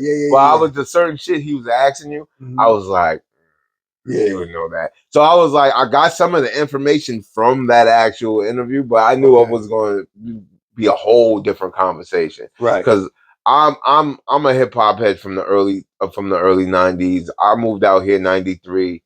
I was raised. I was raised literally across from where hip hop started, from Sedgwick and Cedar. I was in River Park Towers. RPT, right? Yeah. Now you know that shit. The niggas real know that shit. RPT, nigga. That's what I'm talking about. So, but back then, one way in, one way out. Yeah, it was more ways. It was more ways out back in the day. Shit, unless you got a boat. You got a boat. That river right there. That river right there, nigga. These niggas don't play. These niggas did. All right. Different. So there's a story. All right, real quick. This is how crazy the River Park RPT is, right? So back in the day, Nori says this on one of the first episodes of Drink Champs. He said he went to go meet DMX in River Park Towers, and he said that place is crazy. He said these niggas was just throwing shit out of the window. Now, when I heard that, I said, this nigga was really there. This is what they would do. They had gates on the motherfucking outside the windows. You had to take the gate off, like the black gate. These niggas, I don't know what for. They would just be bored and be looking for niggas down there, because I was on the 14th floor and everybody looked like ants. They would throw blocks of fucking ice out the window. They throw anything, but blocks. Somebody with that. What? I'm pretty sure someone has gotten killed by somebody with that. Me and my friend Dapper was running around dodging blocks of ice on some Mario Brothers shit, because these niggas is wilding. So when he said that, I said, yeah. Not to cut you. How many floors in there altogether? Depending on the building, yeah. Building 10, Building 10 and Building 20 are together. I forgot. Those are the smaller ones. Those were the first ones over there in the cut. I don't know. I think they go up to what, 48? My building I think went up to 38. I was in building 30. I was connected to building 40. 38 floors? I think That's so. why niggas is throwing shit out the window. Bro, imagine the projects for and they floors. look, they right by the river. Niggas is trying to move. I had 17 That's how a nigga moving. That's how he moving. Yo, take this TV right Yo. Throwing the fridge off the roof. TV off the roof. So they dropped the ice on you. Say they was jumping. No, they never. And I never got hit, but we were dodging. So it was fast. Random time. You would just be walking through the, how the overpass thing into the buildings, like because they have an overpass thing into the buildings. You could just be walking there outside of it, and some shit is just falling out the fucking window. So it was like two buildings connected type shit? It was 4 buildings all together. 10 and 20 was overhead connected, and 30 and 40 was connected. I could go through 30 and 40 through the laundromat, go under. So when they say it's one way in, one way out, that's when you drive, it's like almost like a semicircle how you come in and come out. But all right, so if you saying driving, there's one way in, one way out. But when I was there was way more different ways of getting out. Now they blocked it. They made they got gates in certain places. The first park, which was called the first park, I don't know. I think they got rid of that. The sand park that was below that, they got rid of all the sand. That's done. You used to play. Yeah, the sand park been. They switched it up. We have Roberto Clemente. You was obviously out there. Yeah. Roberto Clemente State Park. You know what I mean? Over there in the side. That's still there. Yeah, they have the state park. They have the pool. I haven't been there personally. I just do videos and people that I see. Shout out to RPT, man. Yeah, shout out to RPT. Yeah, wilding, but we love you. we love you, man. That was my first year. That was my first. I was out there as a kid, man. Like definitely, as a kid, it was fun. As a kid in the 80s, it was fun. Yeah, you could get caught up in some bullshit, but absolutely, if you just pay attention, you're a survivor, brother. Yeah. You know what I'm saying? So, I was raised right across from where hip hop started. 1520. Yeah, 1520, 1600. Like I told them back in the day, Rubber Park Towers used to have beef with these buildings. When I was growing up, there was no hip hop.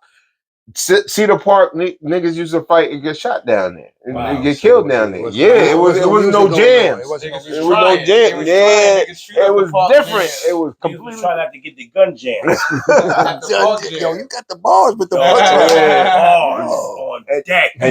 And then I moved to Teaneck, where in Bergen County, where the biggest hip hop record was kind of formed at Teaneck, Inglewood. Those individuals come from there, right? And at that point, the hip hop. So my whole interest into hip hop was when I moved out here. Weirdly enough, because I ran into a group of dudes that was just rappers. They were just MCs, and I was with them. So I was just like, all right, I'll rap. Like I was just listening to music, being a kid, playing video games, playing games. Growing up in hip hop culture. Yeah, that's what we did, my sister was into that. I would listen to like Audio 2 from her, Heavy D. She was always bumping shit like that. So I was just and my the first song that ever caught my ear, because I was all like a cartoon geek kid, was what was it? Bad Boys, when they did they did the Inspector Gadget. Inspector Gadget. Yes. So that caught my word. They did a song out of this. So that's when I started like paying attention to shit more. Hell yeah, that was my first introduction. So when you say you having interviews or you're talking to other people, they might not know all the information and shit and be weird and like some of the stuff he said, I was just like, I thought he should have known, just because I always think like, if I know it, somebody else should know it or whatever the case may be. But yeah, I take pride into, knowing as much as I can, trying to research the history. Like they know if anything I talk about, I'm gonna go research it right after. I want to know. You know what I mean? Yeah, definitely, as much as I can.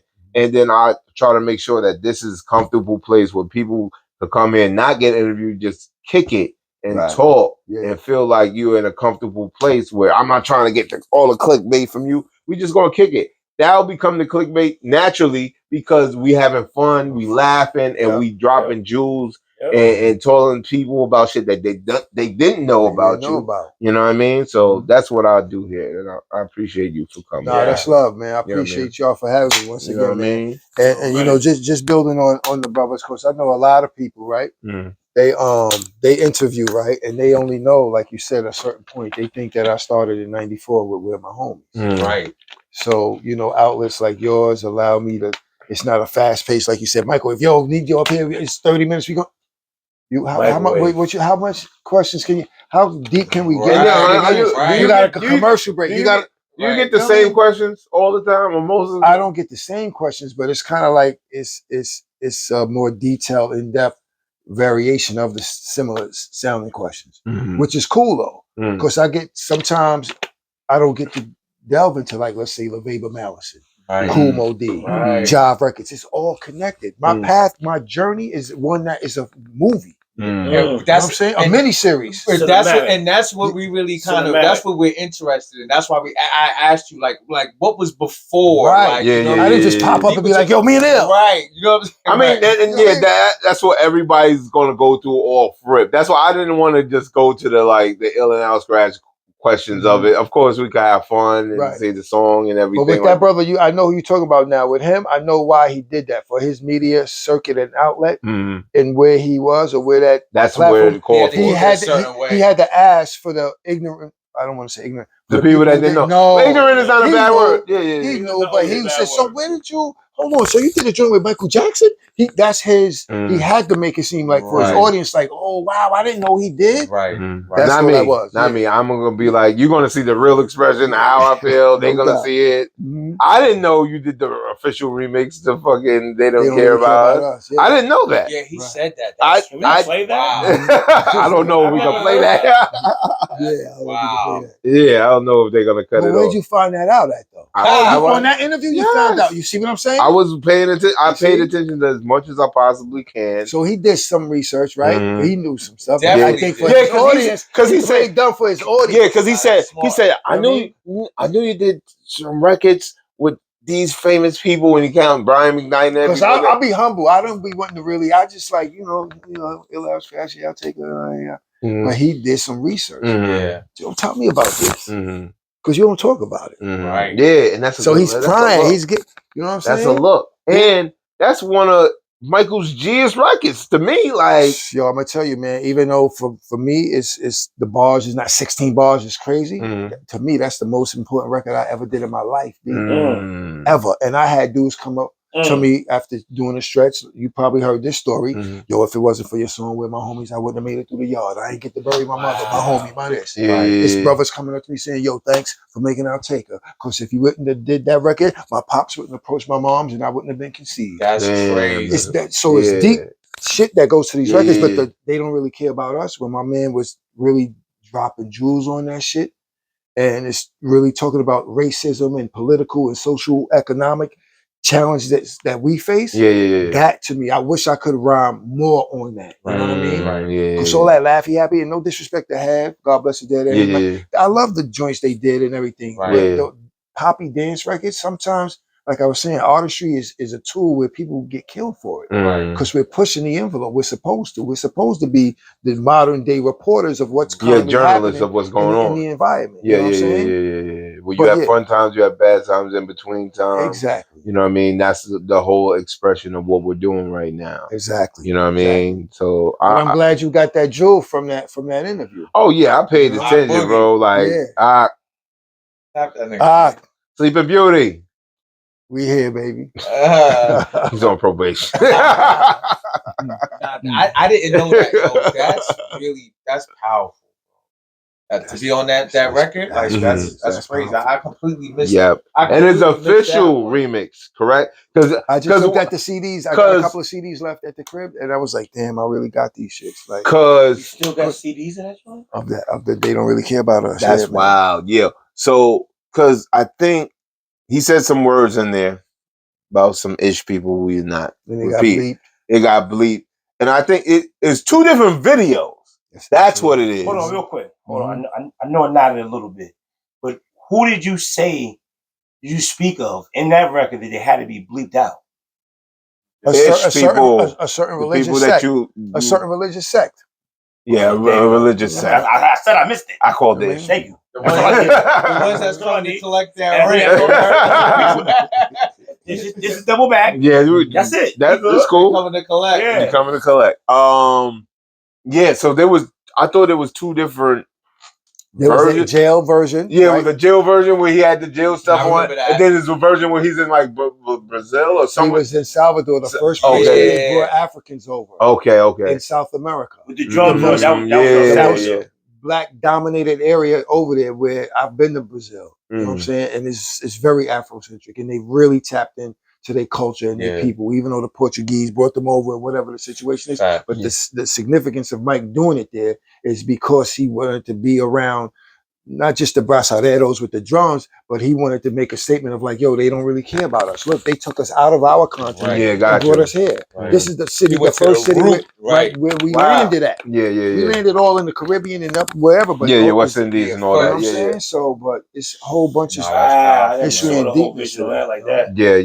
But to your point, it's powerful. You know what I'm saying? And if you don't know these things, you just looking at it on, oh, look at the drums and the colors they dancing. Right, you're not getting There's a message in the music, man, and it's very powerful. Very powerful. I don't want to get deep on y'all, man, but you know. No. Hold up. This is some other thing. I didn't know about there was two videos. Yeah, there's two different versions. There's two different Mike versions. is an inmate. Mike is playing an inmate. Yeah, he's an inmate. He's all blue. He's not orange. He's not orange. He's orange. He's denim. He's denim blued out. He got the denim blue. Denim blued out. Yeah, he made it fly. And they do it. They do it at the lunch. The cafeteria. Cafeteria. And that thing is a little riot, and he's. They don't really care about us. At first, when y'all was talking about, I was like, wait, did he do any writing? Because you know how Mike's verse is kind of rappy. It's kind of yeah. So at first I thought, oh, maybe I did some writing. Oh man, I wish. That's been a forever, bro. Ooh, that never land money. That's that never land money. Do you know who wrote those joints though? Mike might have wrote it. Mike might have wrote it. He got it up right there. Yeah. But they did the official remix. You know what I mean? Right. So that was completely different. You said that you didn't meet them or you didn't meet them? No, we didn't meet them. Didn't meet them. No, I didn't. So y'all did y'all whole. But he asked. So how did that come about? He asked for you guys, or what came? Well, we got a call from the producer that was doing the remix. I guess like what you were saying when Pharrell was making up beats. Like, damn, who would go on this? Who would sound good on this? Wow. And they had certain, because back then it was still, rugged raw shit. But it was in that middle. It was in that middle. You see how that? You see what I'm saying? The show style is good, because if it would have just been straight like that, he would have probably been like, nah, not those guys. I'm gonna get this guy. You know what I'm saying? Yeah, but he listened and was like, yo, nah, I'm fucking with. Did Michael want Super Thug? Michael wanted the Super Thug beat. Oh, that's cool. Right, that went the whole. See, I can hear him. You can hear him say that shit like that. I was watching. Mike had the ear. Yo, we're gonna do some animation shit. I'm gonna need your voice to be like, you know what? I'm like that shit out. That's my last name, Jackson. Word. Yo, I was watching something today where they showed like Michael did a commercial with the California Raisins. Oh yeah. And he was like, yo, the hip hoppers are gonna be like this and doing their arms like this. And I was like, what the fuck? And then I saw the commercial, I said, oh, I remember this.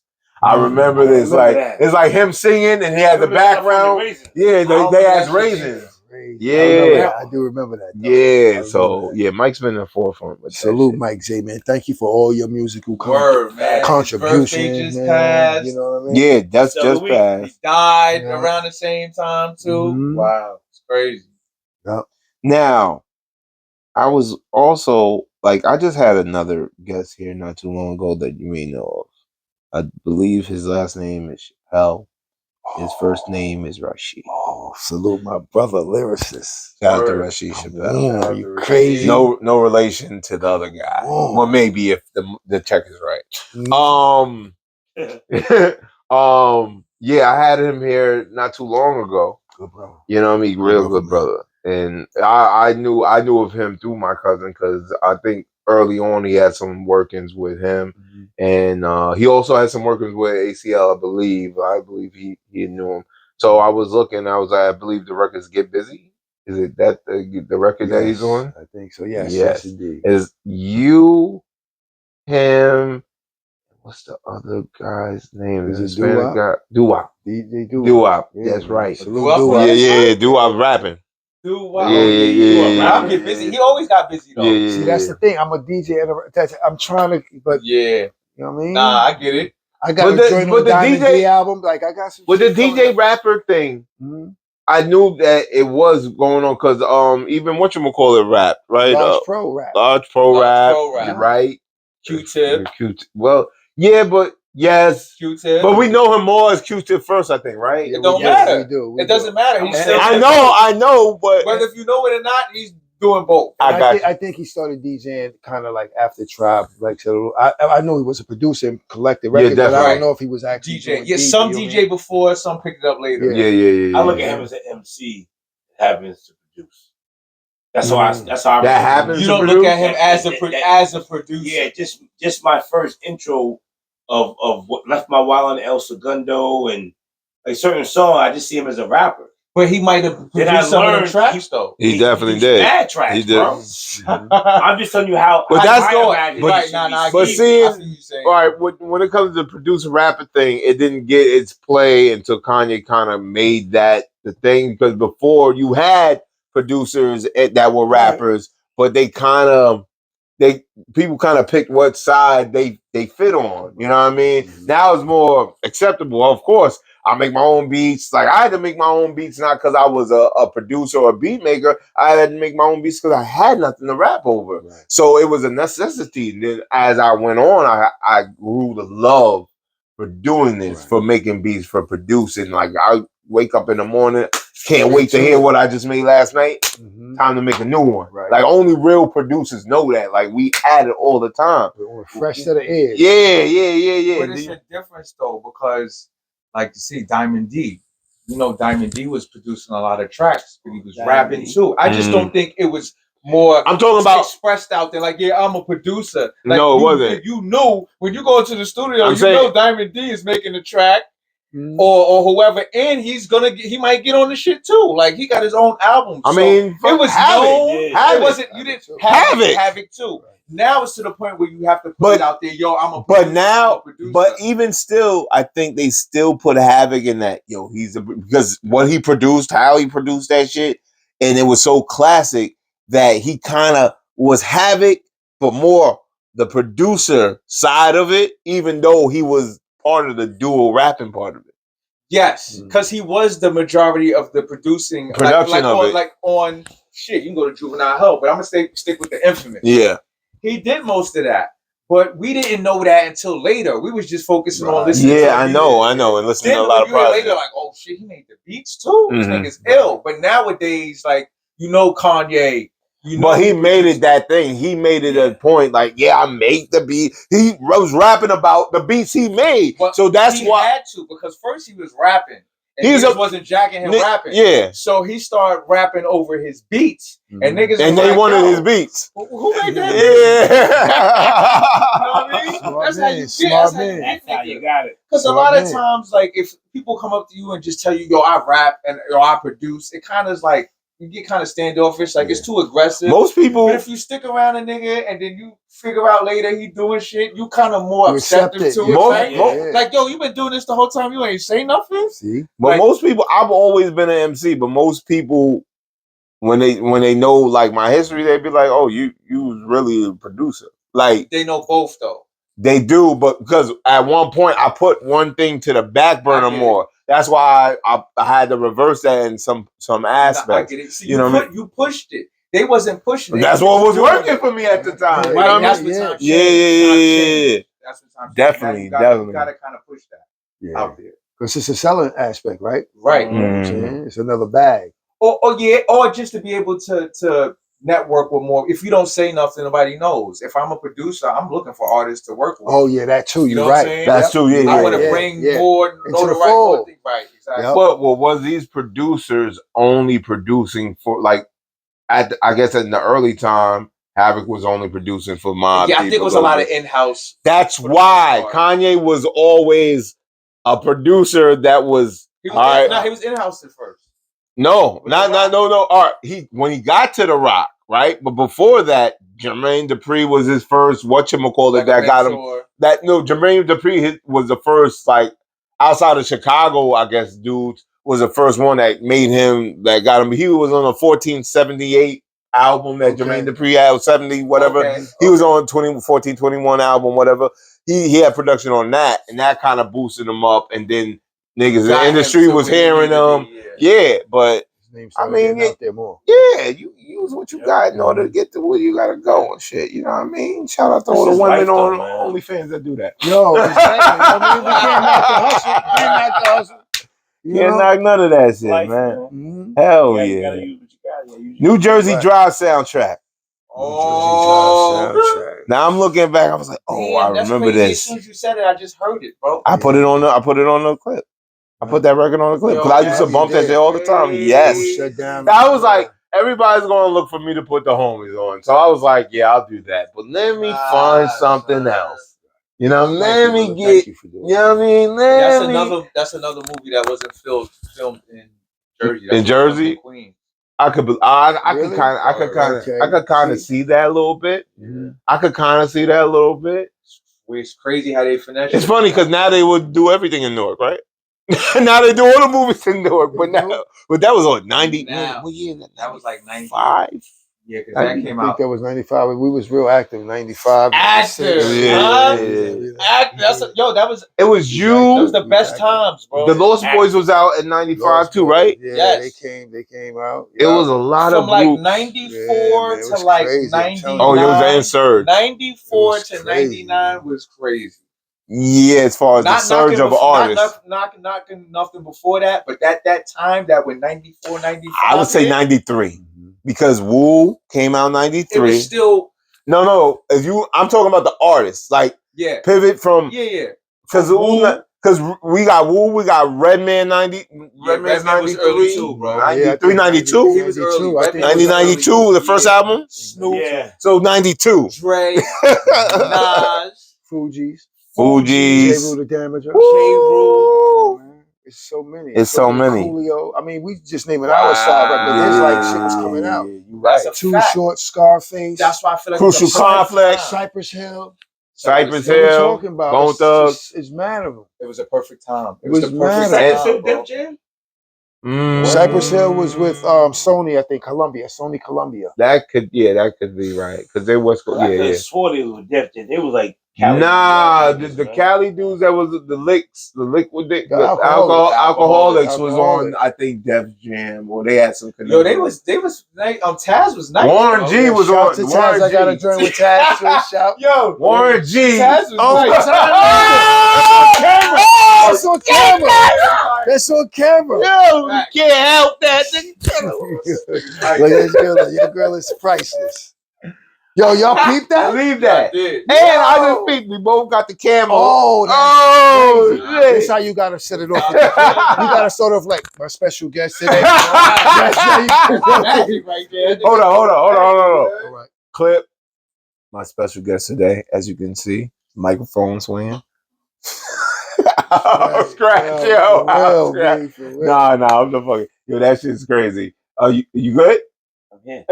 I can't believe it happened. He watched it. He's like, yo, I can't Boomerang. He's like, yo, right? he like, I ain't seen no Velcro in this camera. How that shit's still hanging there? But yo, so many albums came out that year, B. It's crazy. That's what my face got stuck at. Like, didn't think about all them albums, right? Like I lived through that time of multiple MCs that was dope. Yeah. From so many different angles. Yeah. So like now we'll be like, yo, oh, he's conscious, oh, he's gangster, oh, he's party. Like you had different levels of consciousness. Yes. Different levels of party. Yes. Different levels of gangster. Mm-hmm. Like all it was a whole pool. time. And think about it, even the records that was considered whack or not good was still better than the records that come out today that's whack or not good. Yo, it still had more quality to them. But that and they wasn't copying. They at least tried their own shit. Yeah, and it was so much because that's why videos was important, because videos was showing you songs that you wouldn't hear on the radio. It was a lot of underground shit. Videos and they were hard. Definitely better. They were better. And definitely better. I taped videos because my brother taped videos. So I picked that up for him, but I was catching shit he wasn't catching. You know what I'm saying? So there was so many dope songs out, bro, that people don't know of if you wasn't at that time. Everything was timing, bro. You had to be there at these times to really understand these songs and know why they last forever. You had to be there, bro. You had to. It was more of a feeling. These songs don't have feeling these days. It's digital. It's kind of like just like there's no they don't stick. There's no Sunday dinner soul in that food right there. You know what I mean? It's all programming. Air fire music. Has anybody else remixed that you known or did over one of your records from back then?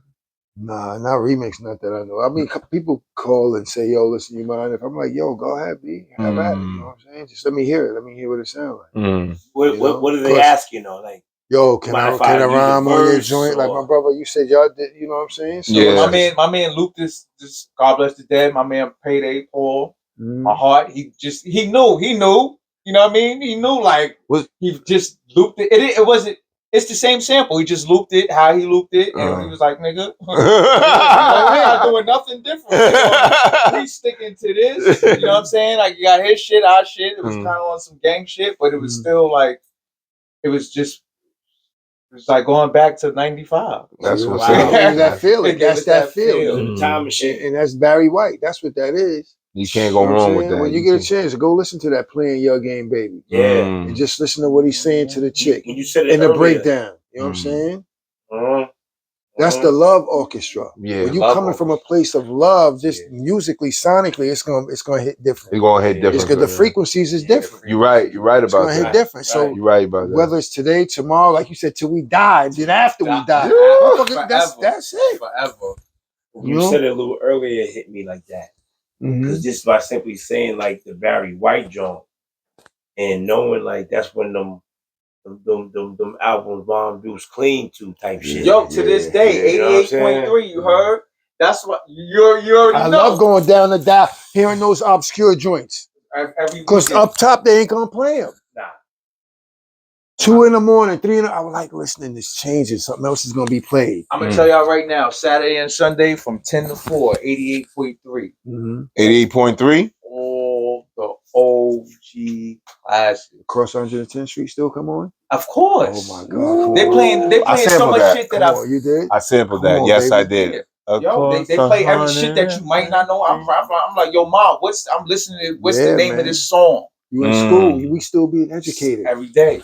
There's so much, yo, bro, it's so much, you know this, and we all know this. Yo, people could go with my man DJ Coco from Japan. Like, these dudes is nice, but they everywhere they go, they in the library, they digging. Because there's so much music out here that's undiscovered. Because it's undiscovered, but that's dope. Those be the ones, the obscure ones that you be like, what the fuck?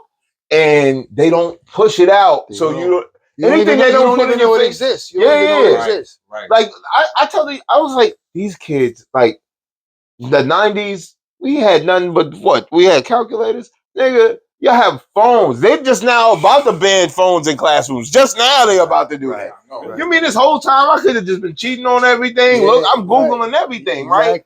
Y'all have everything at your fingertips. But if it's not right in front of them, a lot of them ain't going to go look for it. It has to be a connection, bro. It has to be some type of connection somewhere for them to refer back to it. You got to hear something. A lot of that. I've heard something. To remind you or seen you know what that is for them? You know what that is for them? What? TikTok. That's how they find that old shit. Right. They play it on TikTok skits. But even that's limited. You not. I know it's limited.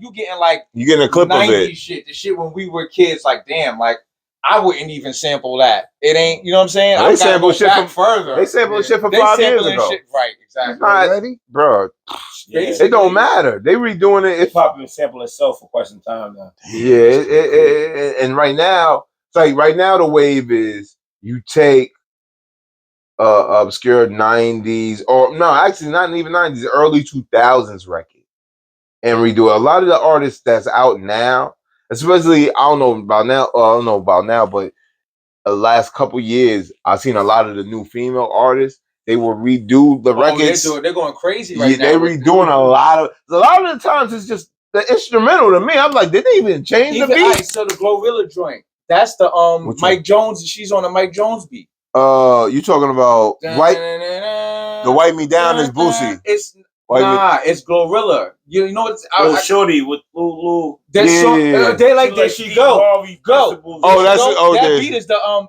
ain't that back then they didn't want me. That was what? Yeah, you're right. That was 20 years ago. Yeah, right. 2005. Right, that was 20 years ago. But I get it if she's younger than to her. That's like going back. That shit was the perfect in place. Like that was a big record for her. I get it. But you know what? Boosie Wipe Me Down Now that you're saying it like that, then you know what? Because to us, it's like almost like a drop in the bucket, right? But when you look at it, 94 to sample something from 74 is what we was doing, right? And it's the same 20 years gap. It's still the same 20 year gap. But you're right. It's a C facet. It's different from the 70s. It's different though. It's totally different. The maturity, the change, everything was different. You know what I'm saying? From 2005 to 2025. It's been watered down like a motherfucker. Now technology is up. Technology is up this grass. That's the conundrum. But I mean, niggas are starting to do baggy again. That's early 2000s, late 90s shit. Baggy back in there. Yeah, baggy's back in now. You could they be wearing these baggy bell bottoms. Yeah, they be. They've been back in jeans and sweatpants. Bell bottoms been. They brought them back in the 90s. Bell bottom sweatpants. Yes. Never seen those. I bet you after we have this today, you're gonna start seeing it. Oh my god! Diabolical. Yo, a whole sweatsuit, baggy sweatsuits. You can't even see your kicks. Oh, you're right. Yeah, they go out like that. Yeah, super baggy. It's not saggy baggy. It's like bought baggy. It's like bought crazy. Yeah. It's like that. We would get big red boots. I seen some shit. Remember those? The Mario boots. That's what they are. I was like, those are the Smurf boots. Mickey Mouse. Yeah, you're right. Mickey Mouse. That's what they all look like. What do you have the red joints? The big red joints. Smurf had the red ones. I think everybody else had the white ones. Yeah, you all right, nigga. Crazy. Oh, I love this show. They had the white hat. This shit crazy. Nigga had the Papa Smurf. The Papa Smurf. I saw the OG with them shits on. What's my man? Fat Joe? No, Buck Now. Oh my goodness, he looked at. Oh, did he wear those? He wears everything. Who played Bugging Out? Bugging Out? Mark actor. Oh yeah, Mark. The Bugging Out was that? The actual real actor. He had him on stunt. Oh, he wilding, flexing with them shit. He's wilding. Crazy. He got the Papa Smurf. He was in every black movie for a long time. And when did you realize he was black? He wasn't really. He's not. He's Dominican. No, he's not. Yes, he is, bro. Ooh. He's really the Bugging Out. He's Dominican, but he's like heavy black. He's Italian and black, not Dominican. Okay. I don't know. I'm trying to picture who Bugging Out is. Yeah, that's his. You know the dude. He was in Fresh. Started the wave of Jordan. He was Esteban in Fresh. Oh yeah, he's Italian and black. Italian black. He's Italian and black. No, he's not Dominican. He looks Dominican. He just plays the one from Spike Lee movies. Yeah. Esteban. Esteban. Yeah. Esposito. Yeah. He's Italian. He's Italian and black. Yeah. Because he has a commercial with Spike Lee. Nah, you know who's Spanish? The other dude that was he be in black movies too. The tall nigga that was in Joanna Man and all that. He's the Joanna Man nigga. That was in Sparks, and he was in He was in one of the Jasons. He was in the Jasons. No. Oh, that is him. When he's young with the curls and shit. Nah, that's Loco. They look alike though. That's, Word? Yeah, Oh, that's I'm getting them niggas. Yo. Hold on. They look alike. That's Loco. That's Loco. No, that's South Central. That punched it when he punched his head off. And, nah, that's not yes, Loco. it is. That's Crazy Loco. right now. That's Loco. Loco did Loco punch. does No. look like him. Loco do look like That's that. a different. Wait, hold on. I'm talking Wait, about hold on. That was the thin line between love and hate. With I Martin know. Chicken King. He's in the Jason 2 earlier one. You're talking about Jason 8 with Loco. No, when he punches him. When he punches Jason him. takes Manhattan. Nigga. Yeah, that's Jason 8. So that's when he punches him. That's Loco. The dude, the Joanna dude, he was in an early Jason, like Jason 5 or 6 or something. Yeah, he was in one of them. Yo, I was like, I forgot Loco was in that. Something Nunez or something like that. But yeah. He's a Spanish actor, but plays in a lot of black movies. He's still Jamana, man. He's always gonna be that to you, right? He's stereotyped. No, I'm saying he's stereotyped just for that character. Oh yeah. But you know what? He wasn't the only one in that movie. Who else was in that? No, that was just him. The other one, Wong Fu, was with all them niggas in it. With, Swayze and Snipes and Leguizamo. Yeah, that was a whole nother. Well, I mean, they did that early though. They did that early, and it never got backlash. It was just a thing that they say. It didn't hurt their career. It never hurt their career. It was a different time, bro. Like you might have got it in the street and shit like that, but as far as I never watched that shit. Media, as a kid, I didn't like that. With Wesley too. I didn't like that. Yeah, Wesley. I never watched. I thought there was three like dope drags. But they were three masculine men of their race. It wasn't for us, and they made them. Yeah, they made them dress. It wasn't for us. Like they made them. As a kid, I didn't understand that, but I didn't like it. It's for the era that's happening now. It's for that. You didn't watch it. I didn't like it. He's like, I don't get into politics. I don't want to hear. But you know what? Now that I'm older and they're actors, you understand it. You know what I'm saying? Yeah, because you do with acting. Not for you. You know, there's a whole demographic out there that appreciate that movie, that watch it, that whatever the case may be. So once you get in that field, you understand things a little different. Like entertainment. Yeah, you gotta separate the who from the do a lot of the time. Yeah, definitely. Of course. I want to get in before we wrap everything, and we're gonna go through wrap up. What you wrap it? No, it's fine. No, we're gonna do some current events too. Okay. I got a couple questions there, but I like to stay focused on the artist first, or not artist, but the special guest first. All right. To get everything, so the people know exactly what's going on. Cover all bases. Yeah, cover all bases. So everybody knows the Ill and Out Skratch era. I'm talking about when do we get what happens after that era? After the album that y'all was working on, that you were producing on, that you were testing the waters with. What happens after that, and when do you come and start doing more solo performances and music of that nature? Well, I was always recording, right? Okay. There was a time where me and Il, we stopped recording. I think we had did some stuff in 2012, I think, like another around 12, okay. Yeah, 2012, 13 or whatever, just once again to see, because we love this shit and we got the ability to do what we could do as far as recording. But me, I took it a step further when I realized that I was really getting into like the way I wanted to write more and having these experiences under my belt, even though whether the world is going to get to hear them or not, they was for me. I was riding around or my nephew who now doing beats. These is niggas that's coming up under me that's now 20, whatever, and like, yo, you sounding fire, nigga. Yeah, they gonna gas it. Rhyme on this joint, yo. You know what you need to do? Rhyme on this pop. You know what I mean? So now I'm like, oh shit, like they fucking with it, and I'm starting to hear my shit. I'm gonna put this shit out too, because the bars is bars.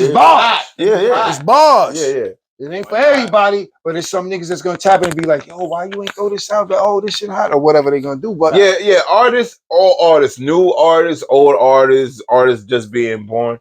Put out all your records. Put it out. And especially at this time, what do you got to lose, man? You're fishing, it's bait. Throw that shit out there, real out. You're gonna catch something, man. Just before you put it out, make sure you have copyright ownership to that. This is true. Because right now in this digital world, anybody snatch your shit, take your shit, take it down to the office, say I own this, and really. Yeah, you're right about that. Yeah, so just secure all that shit, work down the drain. Right. So that's why my vault, I'm just like paper. I'm stacking this milk, like, you know what I mean?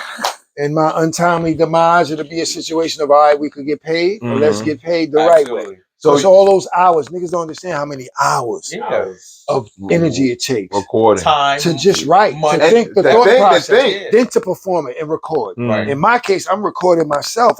It's me. Everything. Oh, you doing everything. Because I'm going. It's me. I fucking love this shit. I'm not just here for the industry shit. Right. That's why when you said the game, I'm like, the game. For me, the game is a game, but for me, I know you didn't mean that, but I'm just saying for the public to know, like, this ain't a game for me. Like, I was raised, I was boogieing, I DJ, I wrote my name on the, like, I'm hip-hop. Like, you are hip-hop. I'm not going nowhere until the universe say come back. Got you. But this right here, this culture that I was raised on in this fucking wilderness, I'm gonna hold the torch and carry it till I have no breath left in me, or the people don't want to hear from me or see me no more. Gotcha. So that's why I appreciate being here. But to go back to that, that's when I started like really saying, yo, I gotta stay sharp with my pen. And then, like I said, I went to a Tony Touch party, met my brother Los, and we'll get into this too. The joint with Large Professor called Be Original. That was something that I don't want to go ahead, but it's like I just started stacking certain things, knowing that, you know, it'll come a day, it'll come a time where it could be appreciated in the right way. Not like, oh, you did it, put it out. Right. Like you said, because then it'll go in and it'll be over. Right. Nah, this is the jewel. Shine that up. Cut it right. Yeah. Hold on. See how the lights look on it this way. Okay. Get your man to come in and go, nah, polish that piece. All right, cool. What we gonna do? That's our era of artistry. When you want to make something timeless. Right. Yes. When you want to make something that you know the people gonna really appreciate and understand. But how I would say is don't go in there. Not saying don't go in there with that mindset, but don't go in there like I'm making something timeless. Right. Do you be who you are. Have fun. Absolutely. It will automatically. That's what my cousin said. It will automatically become that. And that's exactly what I did. And I'm talking about the after process. Once it's all done and complete. Yeah. How can we this is what happened with my homies. It was the loop. You know the loop. Yes. It was the Barry White loop. That's just a regular loop. Shout out to Black Moon. They use the same loop. Fact. But what happened after that? There were synthesizers placed on there. There were certain little melodic chords. There were certain little nuances where it's like how we could shine this up and present it right. I could get a bag of shit, but if I don't put the bow on top and make it look like, oh, what's that? It's just a bag of shit, niggas. Oh, this shit is. You know what I mean? Niggas love a bag of shit if you present it the right way. That's what I'm saying. So it's that. You saw that. You saw that coming in. You firsthand saw that. Those sounds, like, you know what I'm saying? Well, like I was saying, when you first going in, you understand what it could be, but until you sit back, like when you produce, tomorrow is shit gonna sound different. You're gonna hear different shit. You might tweak this You're gonna make it. You're gonna make this shit. I'm gonna listen with new ears. This is some even shit. Though it's the same pair. If I do like this, because you could buy a pair of Timbs, but if you don't tuck them down and start the video off with the roll of the dice and make your shit look like, you understand? Yeah. You can just start off corny. But started with the roll of the dice on the block. It started with the roll of the dice. When a nigga raise his hand like, yo, where my homies? At the top of the video, like, where y'all at? That's whole presentation. That's a top 10 video for me, bro. Wow. It really is. It's a top 10. It's also a video. The way the video is shot, if you just, it's unexplainable. Shout to GB who produced that. It has that summer, springtime, New York. It's about to get cold. Yeah. It's about to get cold. That's why the boots is on. The Timbs is on. The hoodie is underneath the hockey jersey. Niggas is uptown, and then niggas in front of juniors. You heard? It's freezing in front of juniors too. Niggas got on the snow camo suits. Damn. Yeah, Shorty was in the New video York. dancing. He probably mad grown now. He was Money had the stairs, the Brooklyn stairs. He was like, this is the shit. You know what I'm saying? You remember that shit? Yo, it's our favorite video. That's like how videos should be. And that's how it had. That's how I had that texture back then. It fit the top. If certain videos, top 10 videos, it's one of them, bro. Wow, from the bottom to the top. Like I said, that dice roll. Ain't no other videos start off like that, bro. It starts on the dice roll. You roll on the dice street. The camera is on the ground. You feel me? Yeah. Picking that up. But see, the 2 green, 1 red dice. The 2, you know what I mean? Right. Exactly. Christmas pack. Come on, son. The dice roll, but then the boot coming in. And the boot coming in, the black boot. That's disrespectful in the game of dice. Like, but this nigga coming in like he coming through. Right. Come around my my way. Wow. Bro. You just painted the picture for me. Nah, it's different. But even Don't Waste Your Time, even that, because even that video was like a what? It was like a photo shoot.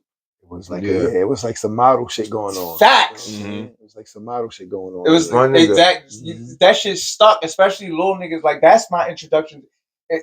Like it's kind of like learning. You feel what I'm saying? If we couldn't be in those places, okay, that's how things go. This is a photo shoot. This is being grown. This is grown people dressed in a certain way. That's like it wasn't really. It wasn't button up. It was like that.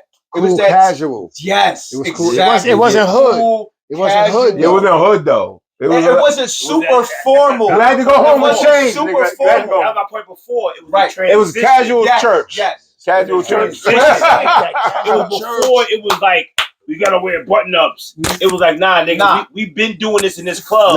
We just gonna be smooth. Now this shit get played in here. Yeah, it's casual. You tighten up a little bit. Nah, but I feel like it was a sprinkle in that, especially at that time. If you see certain videos, if they like one single be one and the other one gotta be the smooth for the ladies club. So like even like Big L, you feel what I'm saying? With MVP. Yeah, you're right. Yeah. My man McLuff, a little bit. You feel me? Grown shit. Grown shit. So, and in that time, there was a transition from the grimy '90s pocket of it into the more. I'm getting the club. I'm getting more money. I'm styling. It was a refreshing look. And you know what? Sometimes you need that little shake that shit up a little bit. That's all you need. Because when you get shit that's look this now, we going through it, right? What they say with the drill rap, it's like, all right, it sounds like people want something different. Yeah. But the drill, it's different versions. Well, that's what I'm saying. I'm not too knowledgeable about it, but I know like they saying the music sounds the same. Well, the drill records sound really. We're gonna be quick on this. The drill, the standard drill is basically hood, street, or gang rappers that are pretty much going back and forth with whoever they ops are. That's pretty much. It's banging on wax. Yeah, it's banging on wax, like, but telling everything. No, yeah, it's the same. It's the same shit. Telling everything. The same shit. It's not like thing, it's not. Hold on. It's not like you a street dude, you rapping, but you being creative with it. You're not telling exactly what's happening, but you're painting this picture of the environment and the shit that's happening, whether you're involved or not.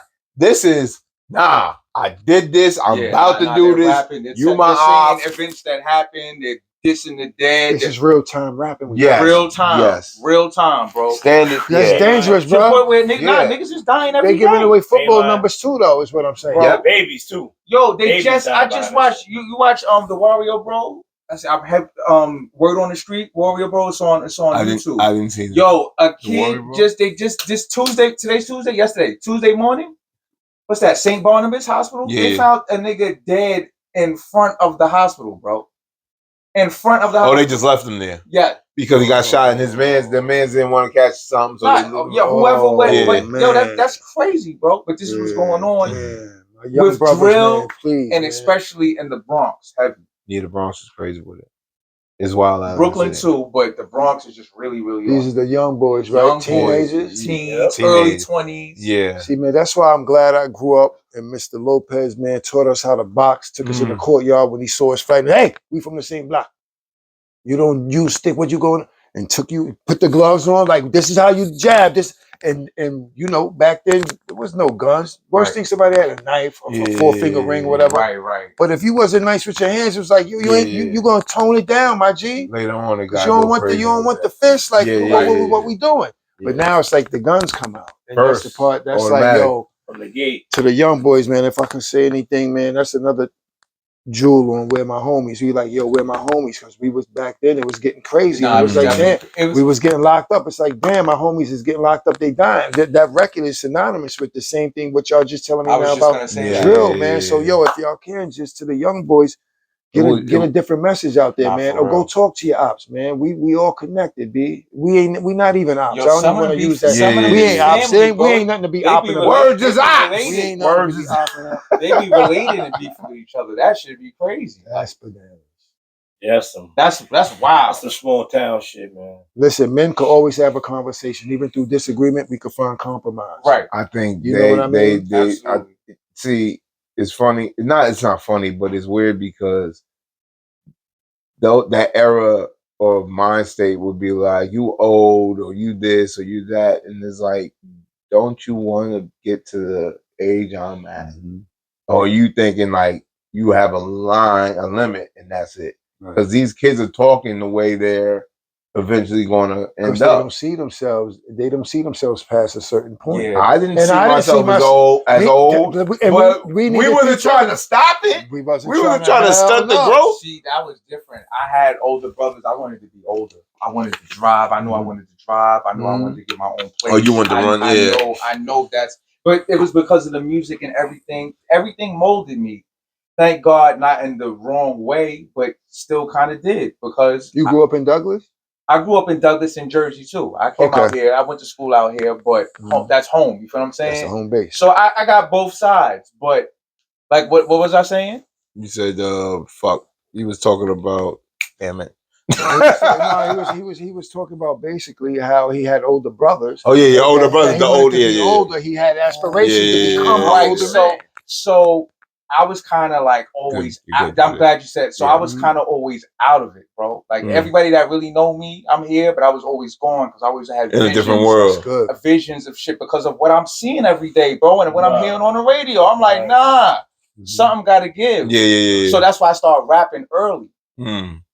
But then once high school started and I started getting older, then everything I was listening to started referring to me, Henny, selling drugs, all this. I'm like, damn. Now it's like, damn, I'm here now. Yeah. But I already knew what to do because I heard it all my life growing up. Yeah. You had what I'm saying? So but sometimes they don't take heed. That's real shit. Sometimes they don't take heed to that. To that information that you is it because they're moving too fast? The young kid? I know we're trying to wrap it up. No. I think these are the important segments to your show.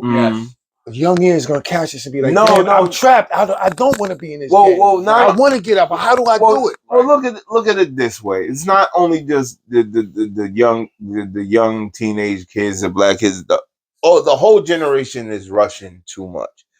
I say that in the 80s, in the 90s, we were like, you a kid, enjoy that, be that, live your life. Now, because of the social media, the phone, everything is life of the rich and famous. We all got to stunt. We all got to show out. At the end of the race and not even knowing you got to practice and you got to jog and before you get they don't want to do that. Convenience will be the end of all people because if it's convenient enough for us, we will do it. They're coming out with chemicals every day for hair and shit, and we use it without knowing what it is, and we just trust it. Yeah, everything. Like we do this all the time, and then when shit happens, we go, "Oh my God," and we don't pay attention to how we got to where we are. And I say a lot of times when it comes just to our people, black folk in America, we are our biggest hypocrites. We are our biggest enemy because we are stuck in a zone where we like certain things. And if anybody or anything goes against that, we will fight for it. And a lot of the shit we fighting for is negative shit. It's negative shit. We take positive words and we take the negative words of the positive words and we make them hip and cool and put it out to the world. And we don't know that you cast a spell. This shit is real, man. None of this shit is fake, phony. Like everything in the world is energy, bro. Words are energy, power, how you use it, how you think. I've been a person dealing with depression my whole life, half my whole life. Like I have to deal with it. I have to look myself in the mirror and say, you are good enough to do what the fuck you doing to keep going. Because if not, that shit could break you down. And I'm not on no soft shit like, oh, don't bully me and all that shit. Cause I grew up in a time where you got bullied and it built character, or you got ran over. You got ran over. And that's how it was. There was no, we can't do this because how we feel. Everybody's gonna feel away. Fuck that shit. You gotta deal with how you feel. Absolutely. You gotta deal with that. If you feeling pain all day, you can't be moaning and groaning about it all day. You just want attention. I mean, it's different strokes for different folks. It's kind of hard to tell somebody not to feel a certain way. Like everybody got their feelings and opinions. I got you. It's up to you to just act accordingly you know, with it. If you're gonna feed into it, or you just gonna just let it. I got it, but then if I could pinpoint people that have worse situations that's dealing with it or whatever, I understand then that. I'll be like, yo, stop complaining. Yeah, but it's just making it rough. Yeah. You never know till you in that position. You know This is true, and that's why. And that's how you know what you're made out of. That's true. Too. That's how you know what you're made out of. Built for being. You got to be built for it. Yeah, and I think the youth got to know that they always got an ear they could talk to. Like there's always somebody. They just have to realize that they don't have to move so fast in life, right? You know what I'm saying? Growing up was the best thing that happened to me because I realized who I was later on in life, even though it was so much time that I was trying to be like somebody else. It takes time to figure it out. You got to figure yourself out. You're not, like you said, you're going to be a child for the shortest part of your life. You're going to be an adult way longer. And when children understand that, the youth understand that, they'll take time to make sure they doing preventative things to put themselves in a stage where their emotional intelligence has the room to grow. And that goes by talking to others. They don't have to be mad older than you. It could be somebody that's 3-4 years older than you, but they mature. They got their shit together. They're not out here trying to be gang, and they a grown ass man. Definitely. You know what I'm saying? Definitely. But you know, let's get to Be Original Primo. But wait, hold on. Large Professor first. Right? Large Professor. Large Pro. Before we get to Primo. Large Professor. Now you told me that you've done work with Large Professor prior, correct? That was the first joint we actually went into the studio and recorded. Okay, yeah. Is that the one where you're in the studio, kind of like record, like you performing it as it's being like recorded or whatever? Okay, cool. Yep. Now you recently told me you're working on some more music, I believe, with him, right? That's possibly in the works. Yep. Okay. Allegedly, my fault. Sorry. Okay, so how was that working with Large Professor? Man, that was the most incredible because Large Pro is he's a real hip hop connoisseur. He's a musician, musical library historian, and you know, he's worked and brought us the great ones like Nas. He's worked with so many people I can't even remember, but you know, I just know when it came to this particular record, Be Original, you know, like I said, people don't understand how much time it takes. Yeah. And he gave this beat back to me, and I think I want to say 2006, like maybe right after my mom died, when I figured like, yo, listen, I'm trying to get active. But we sat on it. Lyrics got to be right. Not that it took me that long to write it and actually come up with the ideas and stuff. Right. But you know, this is special. Yeah. And you know, we're gonna be releasing it. It took that long. That was you made it. But we about to release the vinyl, you know what I'm saying, with my man Thick Crates. And it's being done right. It's being done. Was it Thick Crates? Thick Crates is my man. That's my man P out in I think he's in Denver. Right? All right, shout out to him. Yeah, he's putting it out. He's putting it out. Yeah, he's putting it out. It's gonna be a limited, super limited, you know, press because it's very special. And you know what? It ain't. I'm not saying this in a negative way, but it ain't for everybody. Like everybody can't have this. It's something special. You know what I'm saying? You don't want everybody to go get the coat that you got from Delancey. Gotcha. So I might come back and let me buy all 5 of these. Because I want this. I don't want nobody else to buy this. All right? Yeah. But when you have people that appreciate something like that, collectors, real people that know, like, yo, this is Large Pro, Al Skratch, a Thick Crates type of situation. Right. You know what I mean? It's for them. It's for them. It's for them. We almost there. Yo, but it's for them. We almost at the finish line. Yeah, we coming to there. No microwave. We can't microwave this. We can't microwave this. Drink some water, man. It's like Thanksgiving dinner. You sitting there. All the stoves. They got the items. They got the info items. Oh my god. Yeah, bro, you know how much we just talked about, man? A lot. We got still processing the first 20 minutes. It's a lot, man. And it's way more than that. But yo, Large Pro, let me tell you, Large Pro, the vinyl coming out. Even when we went into the studio and did that, then me and Los, we did the video. Got you. Because Los, I'm gonna tell you a quick story. Los was on the way down south driving, going somewhere. We did another video. Because Los got me back. We got invited to a video by Large Professor. And we both showed up. Anyway, long story short, Los was like, yeah, this is dope. Let's do a video for this.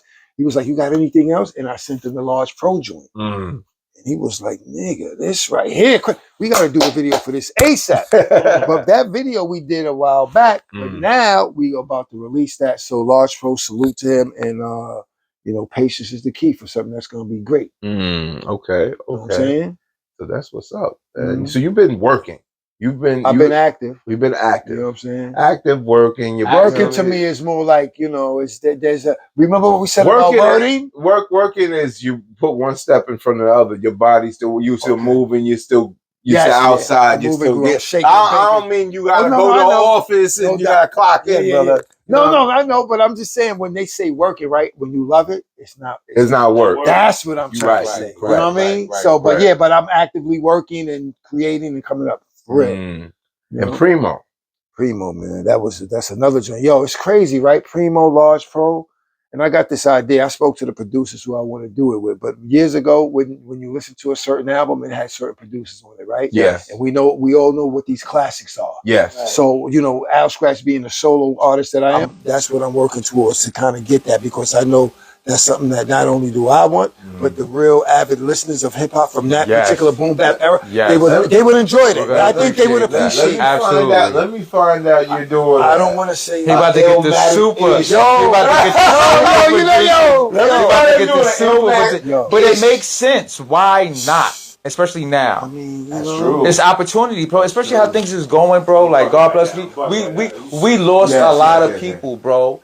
And you know what I'm saying? Go ahead, bro. You know what I'm saying? We lost a lot of people. So especially, you know, I always think, but I feel way left out. Like I done watched everybody come and go. So at that particular that group, it would be like, yo, we gotta work together, bro. Like now. Now. I mean, you know what I'm saying? Now, bro, because I just listened to Supreme Clientele 2 today. I heard it. Salute I love Muddy Waters too. Like the OG, the OG act, that's what I'm saying. Like we said earlier, it's records, and a lot of the records are from what would be considered the older acts from the 90s, but they're still relevant. They're still giving out potent music. Absolutely, they're still out here getting played. You know what I mean? Something we're doing is correct. I mean, the frequency is right. When the frequency is right, and I think because there's a lot more freedom, absolutely, to do the music more than you have to do it this way or we need this kind of record. Is there now. It doesn't have to get approved by somebody's desk in order to get to the next process. Got you. It's like, no, we approve it. We want it. The people want it. You know? Yeah, that's what you gotta listen to. The people. Exactly, man. So if I could work with those greats, I mean, you know, trust me. Hell yeah. So I mean, your catalog right now is pretty. Yeah, you on the way. Thank you, brothers. Lyricist Lounge. Wow. At the Apollo. That was the 25th? 20th. 25th, I believe. It was the 20th anniversary. I forget what it was. It might have been the 25th. Don't quote us wrong on this. You performed. Yes, I did. You did perform. I did perform there. Shout out to my man Danny Castro, the whole Lyricist Lounge crew, staff. Apollo stage, once again, being back home in Harlem. I mean, you know, it's like you said, it's a small stage, but it's comfortable. It's That stage is home. Crazy. To perform on that stage, right, and do it. Yeah, how does that feel? I asked someone else like that time was so different. I mean, yo, you got legends on there like James Brown, Michael J. I mean, Houston. I mean, the list goes on, man. It's like just to touch that stage. It's like, come on, who am I? I'm a dude that's born in Brooklyn. Bed-Stuy, moved up to Harlem. Fucking now it makes more sense. How long you was in Brooklyn for? Only till I was like maybe 7, 8 years old. Okay, but that's still, you know what I'm saying? Better. Yeah, that's better. I had a couple scuffles growing up in Brooklyn. You know what I'm saying? But I was always back and forth. Shout out to the South, but I was always back and forth. That's the thing. Okay. Because my older brothers were still in Brooklyn. Okay. My sisters. Right. So I family. Family. So, you know, still home. You know what I mean? I mean, uptown though, all day. Brooklyn Uptown Connection, you know what I mean? We connected that section. Brooklyn Residency. You know what I Oh, mean? man. I think we went through a lot with you, brother. You got everything? I think. Shaq. Shaquille O'Neal. Mic check, 1 2 1 2. Mic check. That's Skratch Shaq about to catch wreck. That's what it was. Huh? That's what it was. He thought Shaq had someone write for him, and I knew that he did. I know Shaq is from Brick City, right? He tried to play. Yeah, come on. This was Shaq my from issue. Brick City, He right? tried to play Shaq like he was like. He said, I know that. He was a novelty. Wait. It was like, I know it's Brick City. No question that. Newark, not Newark. Not Newark. All together. One orc. Newark. His old king was well, his mother's from out there. But his father, he bounced around with the army thing. Okay, like but Shaq always clearly came to Newark. Yeah, came from Newark. Always. But the interviewer at that time didn't know or said that someone else wrote it like he was a novelty, like he got big off of basketball and was like, I'm gonna go into rap. Not a lot of people know that. Shaq been rapping. He was rapping prior to making it big in basketball. That's right. So he was always MC. He always wrote his stuff. I knew he wrote his stuff. He already had it. I mean, what was it? No Hook with RZA or whatever the hell. Damn, I forgot about that, bro. Yes, man, that was crazy. one of the first joints, man. And his single, what was the single? Outstanding. My biological didn't bother. How about that? Oh, a lot of people don't biological didn't bother. I hit a home hard. Come on. Yeah, that's a step. Gotta feel Anthem that. right there. Yeah, I remember that. You know how many kids he touched with that? Yeah, he did. Outside of America. God. I got my plaque. Shaq, salute Shaq, man. Thank you for the plaque, baby. Oh, you got to play. Shout out to Come on, Shaq. right? What? Right? You Nah, know them joints. that, man. Nah, that's legendary, man. No, I didn't write that, but the song Shaq from the album, we got the plaque. When the album went platinum or gold, whatever it is, we got Yeah, because they was on it. for that. So Yeah. salute Shaq for that. Yeah, definitely. That's the first album, right? Yes, it was. Yes. Yes, it was. Is that the one? No, that's not the one with Biggie's on it. I think Big is on that. Biggie's on that I one. think Is Big is on Is that. that He got Twism? Is that the album He Twism? got. Twism, I think, is the It's second. the label. I think so. I think Twism might be the second one. Okay. Twism, I think, is the second one. The first one, I think Biggie's on the Twism album because I'm not sure the first Stop album the rain, can't stop the rain. Yeah, That stop. was crazy. Can't stop. Woohoo! Because the first album What? was 94, 95. Shaq Diesel 93. Oh, You 93. Can't Stop the Rain in 96. Okay, that sounds about Okay, right. And then 96, Biggie's on that one. Shaq Fu The Return. I think we was on 94. I think this is the one we was on. The first Shaq, one? no, the 94 joint. He was busy. You see what I'm saying? Definitely was. He was busy. Oh, yes. Yeah, because he Okay, scooped Shaq up Fu. Peter Guns, Lord Oh. Tariq. Yeah, that's when the Twism thing Come on. started. Yeah. going. Yeah. The what's my shit? The No Love Lost with Nas and Jay-Z on that song? Damn. Huh? About that. Damn. Yeah, he had rackets, man. Got joints. He put him out. He wasn't He had bullshit. Nas and Jay-Z on the song. That's right. That's Ahead right. of But his this time. is Had way ahead. yeah, way ahead of his Come on, time. B. I will want to mention this though. Shout out to my man Breakbeat Lou. We got a joint that we put out called Summer Girl, right? I dropped that with Tajay from Souls of Mischief. Salute Souls of Mischief. Oh, wow. Hieroglyphics crew is called Summer Girl. It's dope. It's out on all streaming platforms. But Yeah. you know, we busy, man. We busy. Man, that's what's up. I like hearing That's that. what we love to Royal hear. Flush? Royal Flush. I did a. He had cancer, right? Yeah. So he had a fundraiser at SOBs that I was able to come through and show some support for the brother, man. That's what's up. Shout out to Royal Flush, man. I used to have medallions. Real. No. All right, let's get into some nothing too crazy. Nothing too crazy. We start off with the Kiss the Mac album that should be coming out with Jada Kiss and Beanie Siegel, Beanie Mac. And if you heard, did you I hear think it? Siegel's his shit's gonna be AI. It is AI. His voice gonna be You AI. didn't hear it? I didn't hear it yet. It's AI. How does it sound? Sounds like him. Wow. Sounds exactly. That's the old one or the new beat? Like the old Beans. It sounds He sounds like the old Beans. younger Beans. Wow. Voice. They have a record. I forget the name of the record because it's brand new.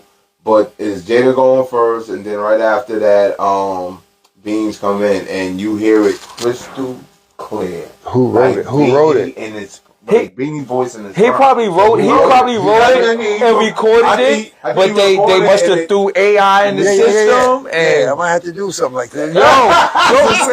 doing it, bro. Hey, yo. Drake had Tupac, Michael Jackson, and somebody else on the song. Yeah, I know. Yeah, It's still AI though, like. Yeah, but that nigga. With Drake, I got Drake as an X-Man because that nigga just be changing into everybody. He's morph. the evil villain. He's a morph. He just changes into everybody. Called a morph. He has an interview with that Bobby girl, the Bobby whatever the little white girl, and I'm listening to it. I don't see it. They playing it, and he turns his voice into her voice. Like he sounds like a Valley girl. He sounds like a high school. Yeah, girl but see, this talking is the thing with Drake, man, and we learn to love Drake and appreciate Drake later. But he always been that kid from Canada that like grew on the shows. Like what more do you expect from Drake? Drake is out here saying he's the best MC. But everybody's gonna say that. Not when you're not. When you getting ghostwriters and But that's why we don't take it personally because we know where you come from. You was on a TV show in a wheelchair with an afro looking crazy, bro. I can't take you too serious. But the standard people, I think that's what it is. Hip hop heads get mad when the average person says, "Oh no, Drake is this and they like they get bamboozled." Yeah, like, y'all can't see what's going on. Yeah, it's kind of like, but they don't have eyes for that. That's not what they have eyes for. They have eyes for the surface level, the entertainment of it all. Yeah, right, because they don't come from where we come from. Understandable. The way we looking at Drake and the way they looking at Drake is totally different. We looking at him like this nigga. But hey, shit, he making them songs I like when I'm in the club with the joint. Yeah. As long as you keep doing that, we okay. But we know that you really but stay right there. Stay right there. Because we know what you really are. I learned that from R. Kelly. Because when that video came out, look, the transfer is crazy, right? No, where we going? Listen. Wait, it makes sense. When the video came out and it was all the situation. What video? You know what video? When the video was out of him doing some things with some alleged individuals was out. Right? No, watch it. Right after that, Chocolate Factory came out. And you know what happened?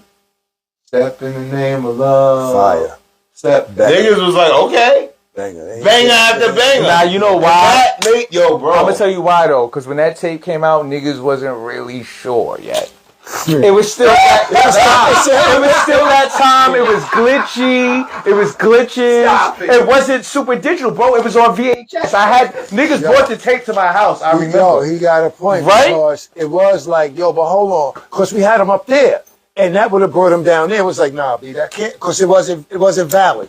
It was like, it might be, but it's not. Right. Whenever there's a reasonable doubt, you gotta go with, no, you gotta prove that. All right, but then they started saying, well, you know, this is the section of his house, and this is how it looks. Yeah. Bro, I mean, as things went on, we kind of picked up the pieces like, damn. But at the time, that video wasn't crystal clear. Whatever you want to put on that, you could put on that. People was up and down with it, not knowing. True. But whoever thought it was, that changed their mind, or they just accepted it. That's how music has that power that we can make you forget what's right in front of your fucking face. Good music. Yes. There's good music. We could turn the whole shift to shit. But then they can also turn the knob down. You don't hear R. Kelly like that no more. Now, because of the documentary that you don't even hear Puff shit like that, bro.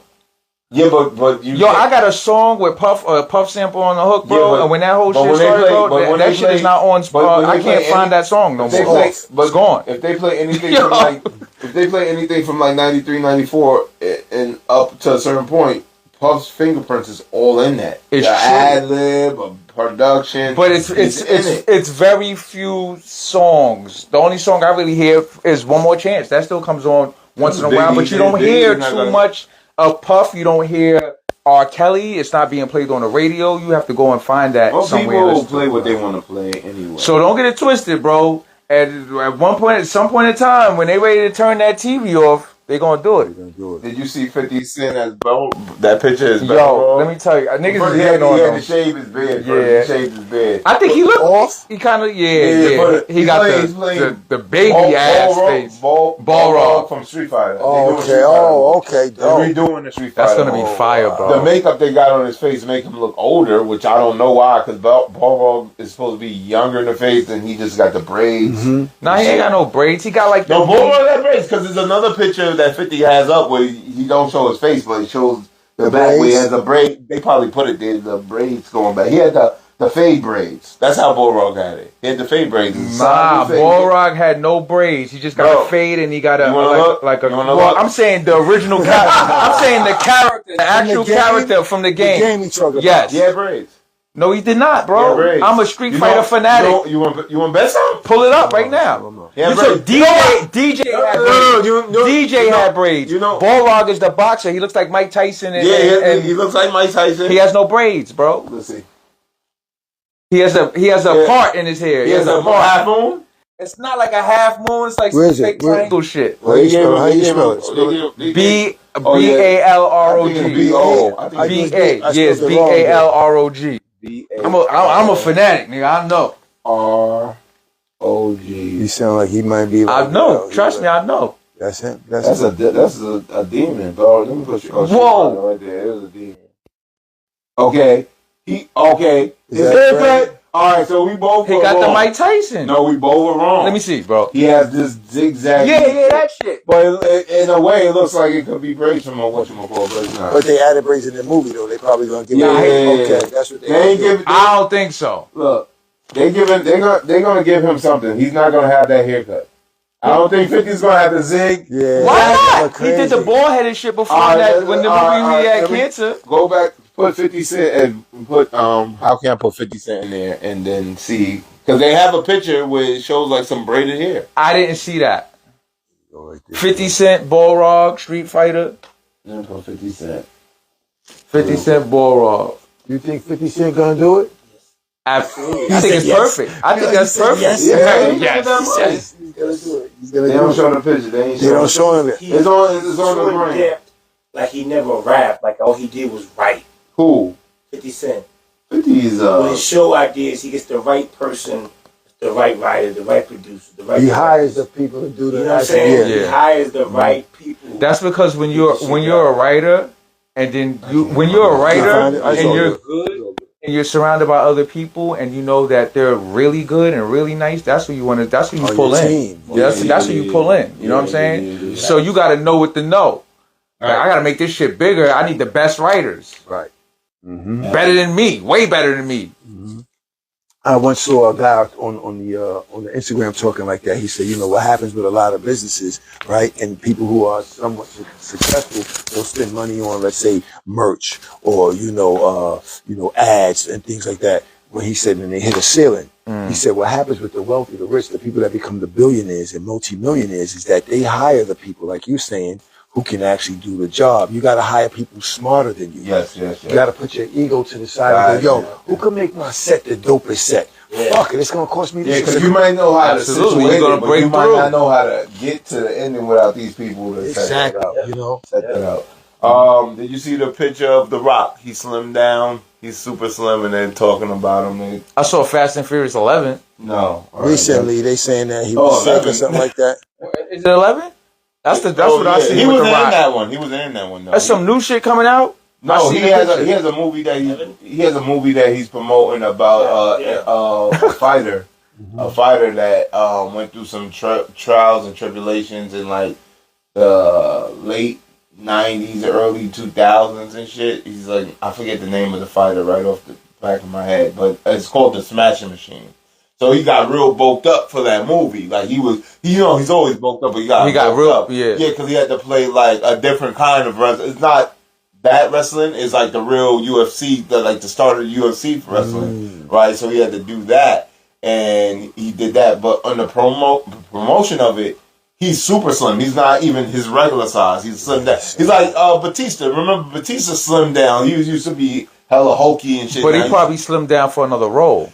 He could have slimmed down for another role, but you know how people be thinking they might think that it's something coming up. Nah, it was probably a role he had to slim down for. You got to bulk up. Like if you watch movies, a lot of people. Yeah, do I know that. a lot Will of people Smith do had that. to do it. Yeah, like you know what I'm saying. A lot of people, the real 50 did it. 50 in that movie with it. Like you know what I mean. Yeah, thought he was a crackhead or some shit. No, he had cancer. Cancer, okay. Yeah, so. Yeah, I seen that like once and shit. Yeah, that shit tough, bro. You got deadlines. It's like boxing too. You got to gain, you got to lose, you got to do it by a certain dead. Yeah, that shit. Definitely. I think we got through a lot of it, brother. Beautiful, man. It was a great episode, man. Thank you, man. It was good talking to y'all, man. Yeah, tell the people where to find you. Yeah, talk about the merch, like where to reach you on Spotify or all streaming platforms. Put all that out there. Al Skratch, ALSKR. That one. ALSKRATCH. Al Skratch on Instagram. Homie Al Skratch on TikTok. Okay. Al Skratch on Spotify. And, Facebook. I don't know. Has any of this song? Al Skratch on Facebook. I found you. I am. See, I don't even know. Has it, TikTok is a phenom. Has anybody put your songs in? It's crazy you mentioned that because I just, the Ralph McDaniels joint I was at with him with Mr. C actually, who asked me, yo, I want to do I'll Take Her. And I was like, yeah, I'll do I'll Take Her. And I posted it up on my TikTok, right?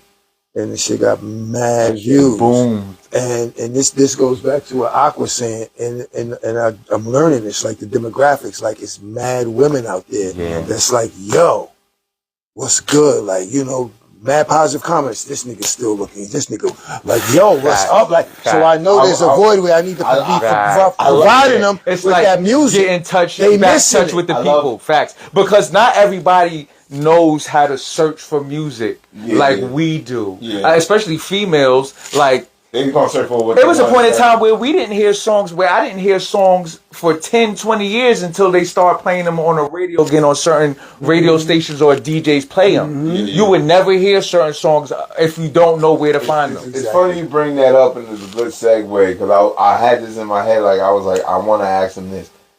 Has any of them said, or have you gotten compared to the whole Method Man thing? Because you look like you have the Method Man stature.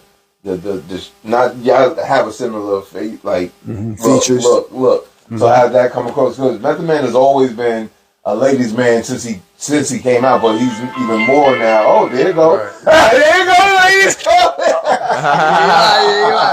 But have you ever gotten that? Like, early on there was a lot of comparison with the look and even with the sound. Like with that's right, with the style of everything. Because it was more, he was, it was the singing thing. That's so people always compare somebody. I hate that shit, bro. That's life. Yeah, but I never thought like that unless somebody really sounds like somebody, and then you don't like that. Like, this nigga sound like him. So I never, that never crossed my mind ever. Bro, the other day someone said, "Hey, yo, I thought you was somebody else. You look like just so-and-so on Ruth Chris." I was like, "Oh, I got a brother in Ruth Chris now?" Wow. The fuck? I look like but that's happened. You seen somebody before that you thought it was them, and nigga, I didn't walk up to like, "Oh, my bad, I thought you was somebody else." But niggas done it to me before, like, you know what I mean? They'd be like, "That's cool." But that did happen, and I take that as a compliment. Shit, that's mad. That's mad. Nah, I get that. But, I get that. Fuck that. Take that all day. I would be mad at that shit. You know what I mean? Brother, is there anything that you would like to say? Let the people know. Ask us questions. You can do whatever. This is your playground right now. I just want to say thank you, man. To you, to everybody listening. Thank you. Thank you, man. Thank you. Salute my man Beats for Days, Jack, Malik. Just so many people out there. Shout out. Crates and Plates. Priority. John Butler. Matter of fact, if it wasn't for these two brothers who I grew up, like you mentioned, Marley Marl, Red Alert, Chuck earlier, Awesome 2, Teddy Test. Come on, man. And I know they Jersey nights, so it's like, yo, I gotta take my hat off and say salute, man, because through them, how I met ACL, Crates and Plates, you Vibes in the Garden, and this is what community does. That's you know what I'm saying? Right. We feed each other. Absolutely. That's what it's about. That's exactly what it is. So thank you. Thank you, man. We definitely appreciate it because it's different. We're growing up off certain things, and then being able to like, you know, just to be witness it just gives you the insight. Like, damn, man, you just in the right place, right time, right people. That'd be enough for me to go on. Like, I'm cool. You know what I'm saying? Right. I'm good. We can keep going. Mm-hmm. So, and with that being said, this was another great episode from one of the most unstoppable, almighty AWP podcasts. You know what I mean? I want to thank all my supporters, all the people that don't support, all the people that watch, everybody. I don't care. All energy is good energy to me now. And I want to very thank you to special guest, Al Skratch. He didn't have to be here. He chose to be here. He asked me to be here. I appreciate that from someone as an MC that came up in the game and looked up to motherfuckers like you, that was doing it, that was giving me hope that I know I'm on the right path of this, you know what I mean? Yeah. So I appreciate that for you even acknowledging what I'm doing here now, and for you coming here and sitting down and sharing your story with us and everyone else that's watching. Yeah, absolutely. Keep going, brother, because y'all got something special, man. I appreciate it, man. Definitely appreciate that.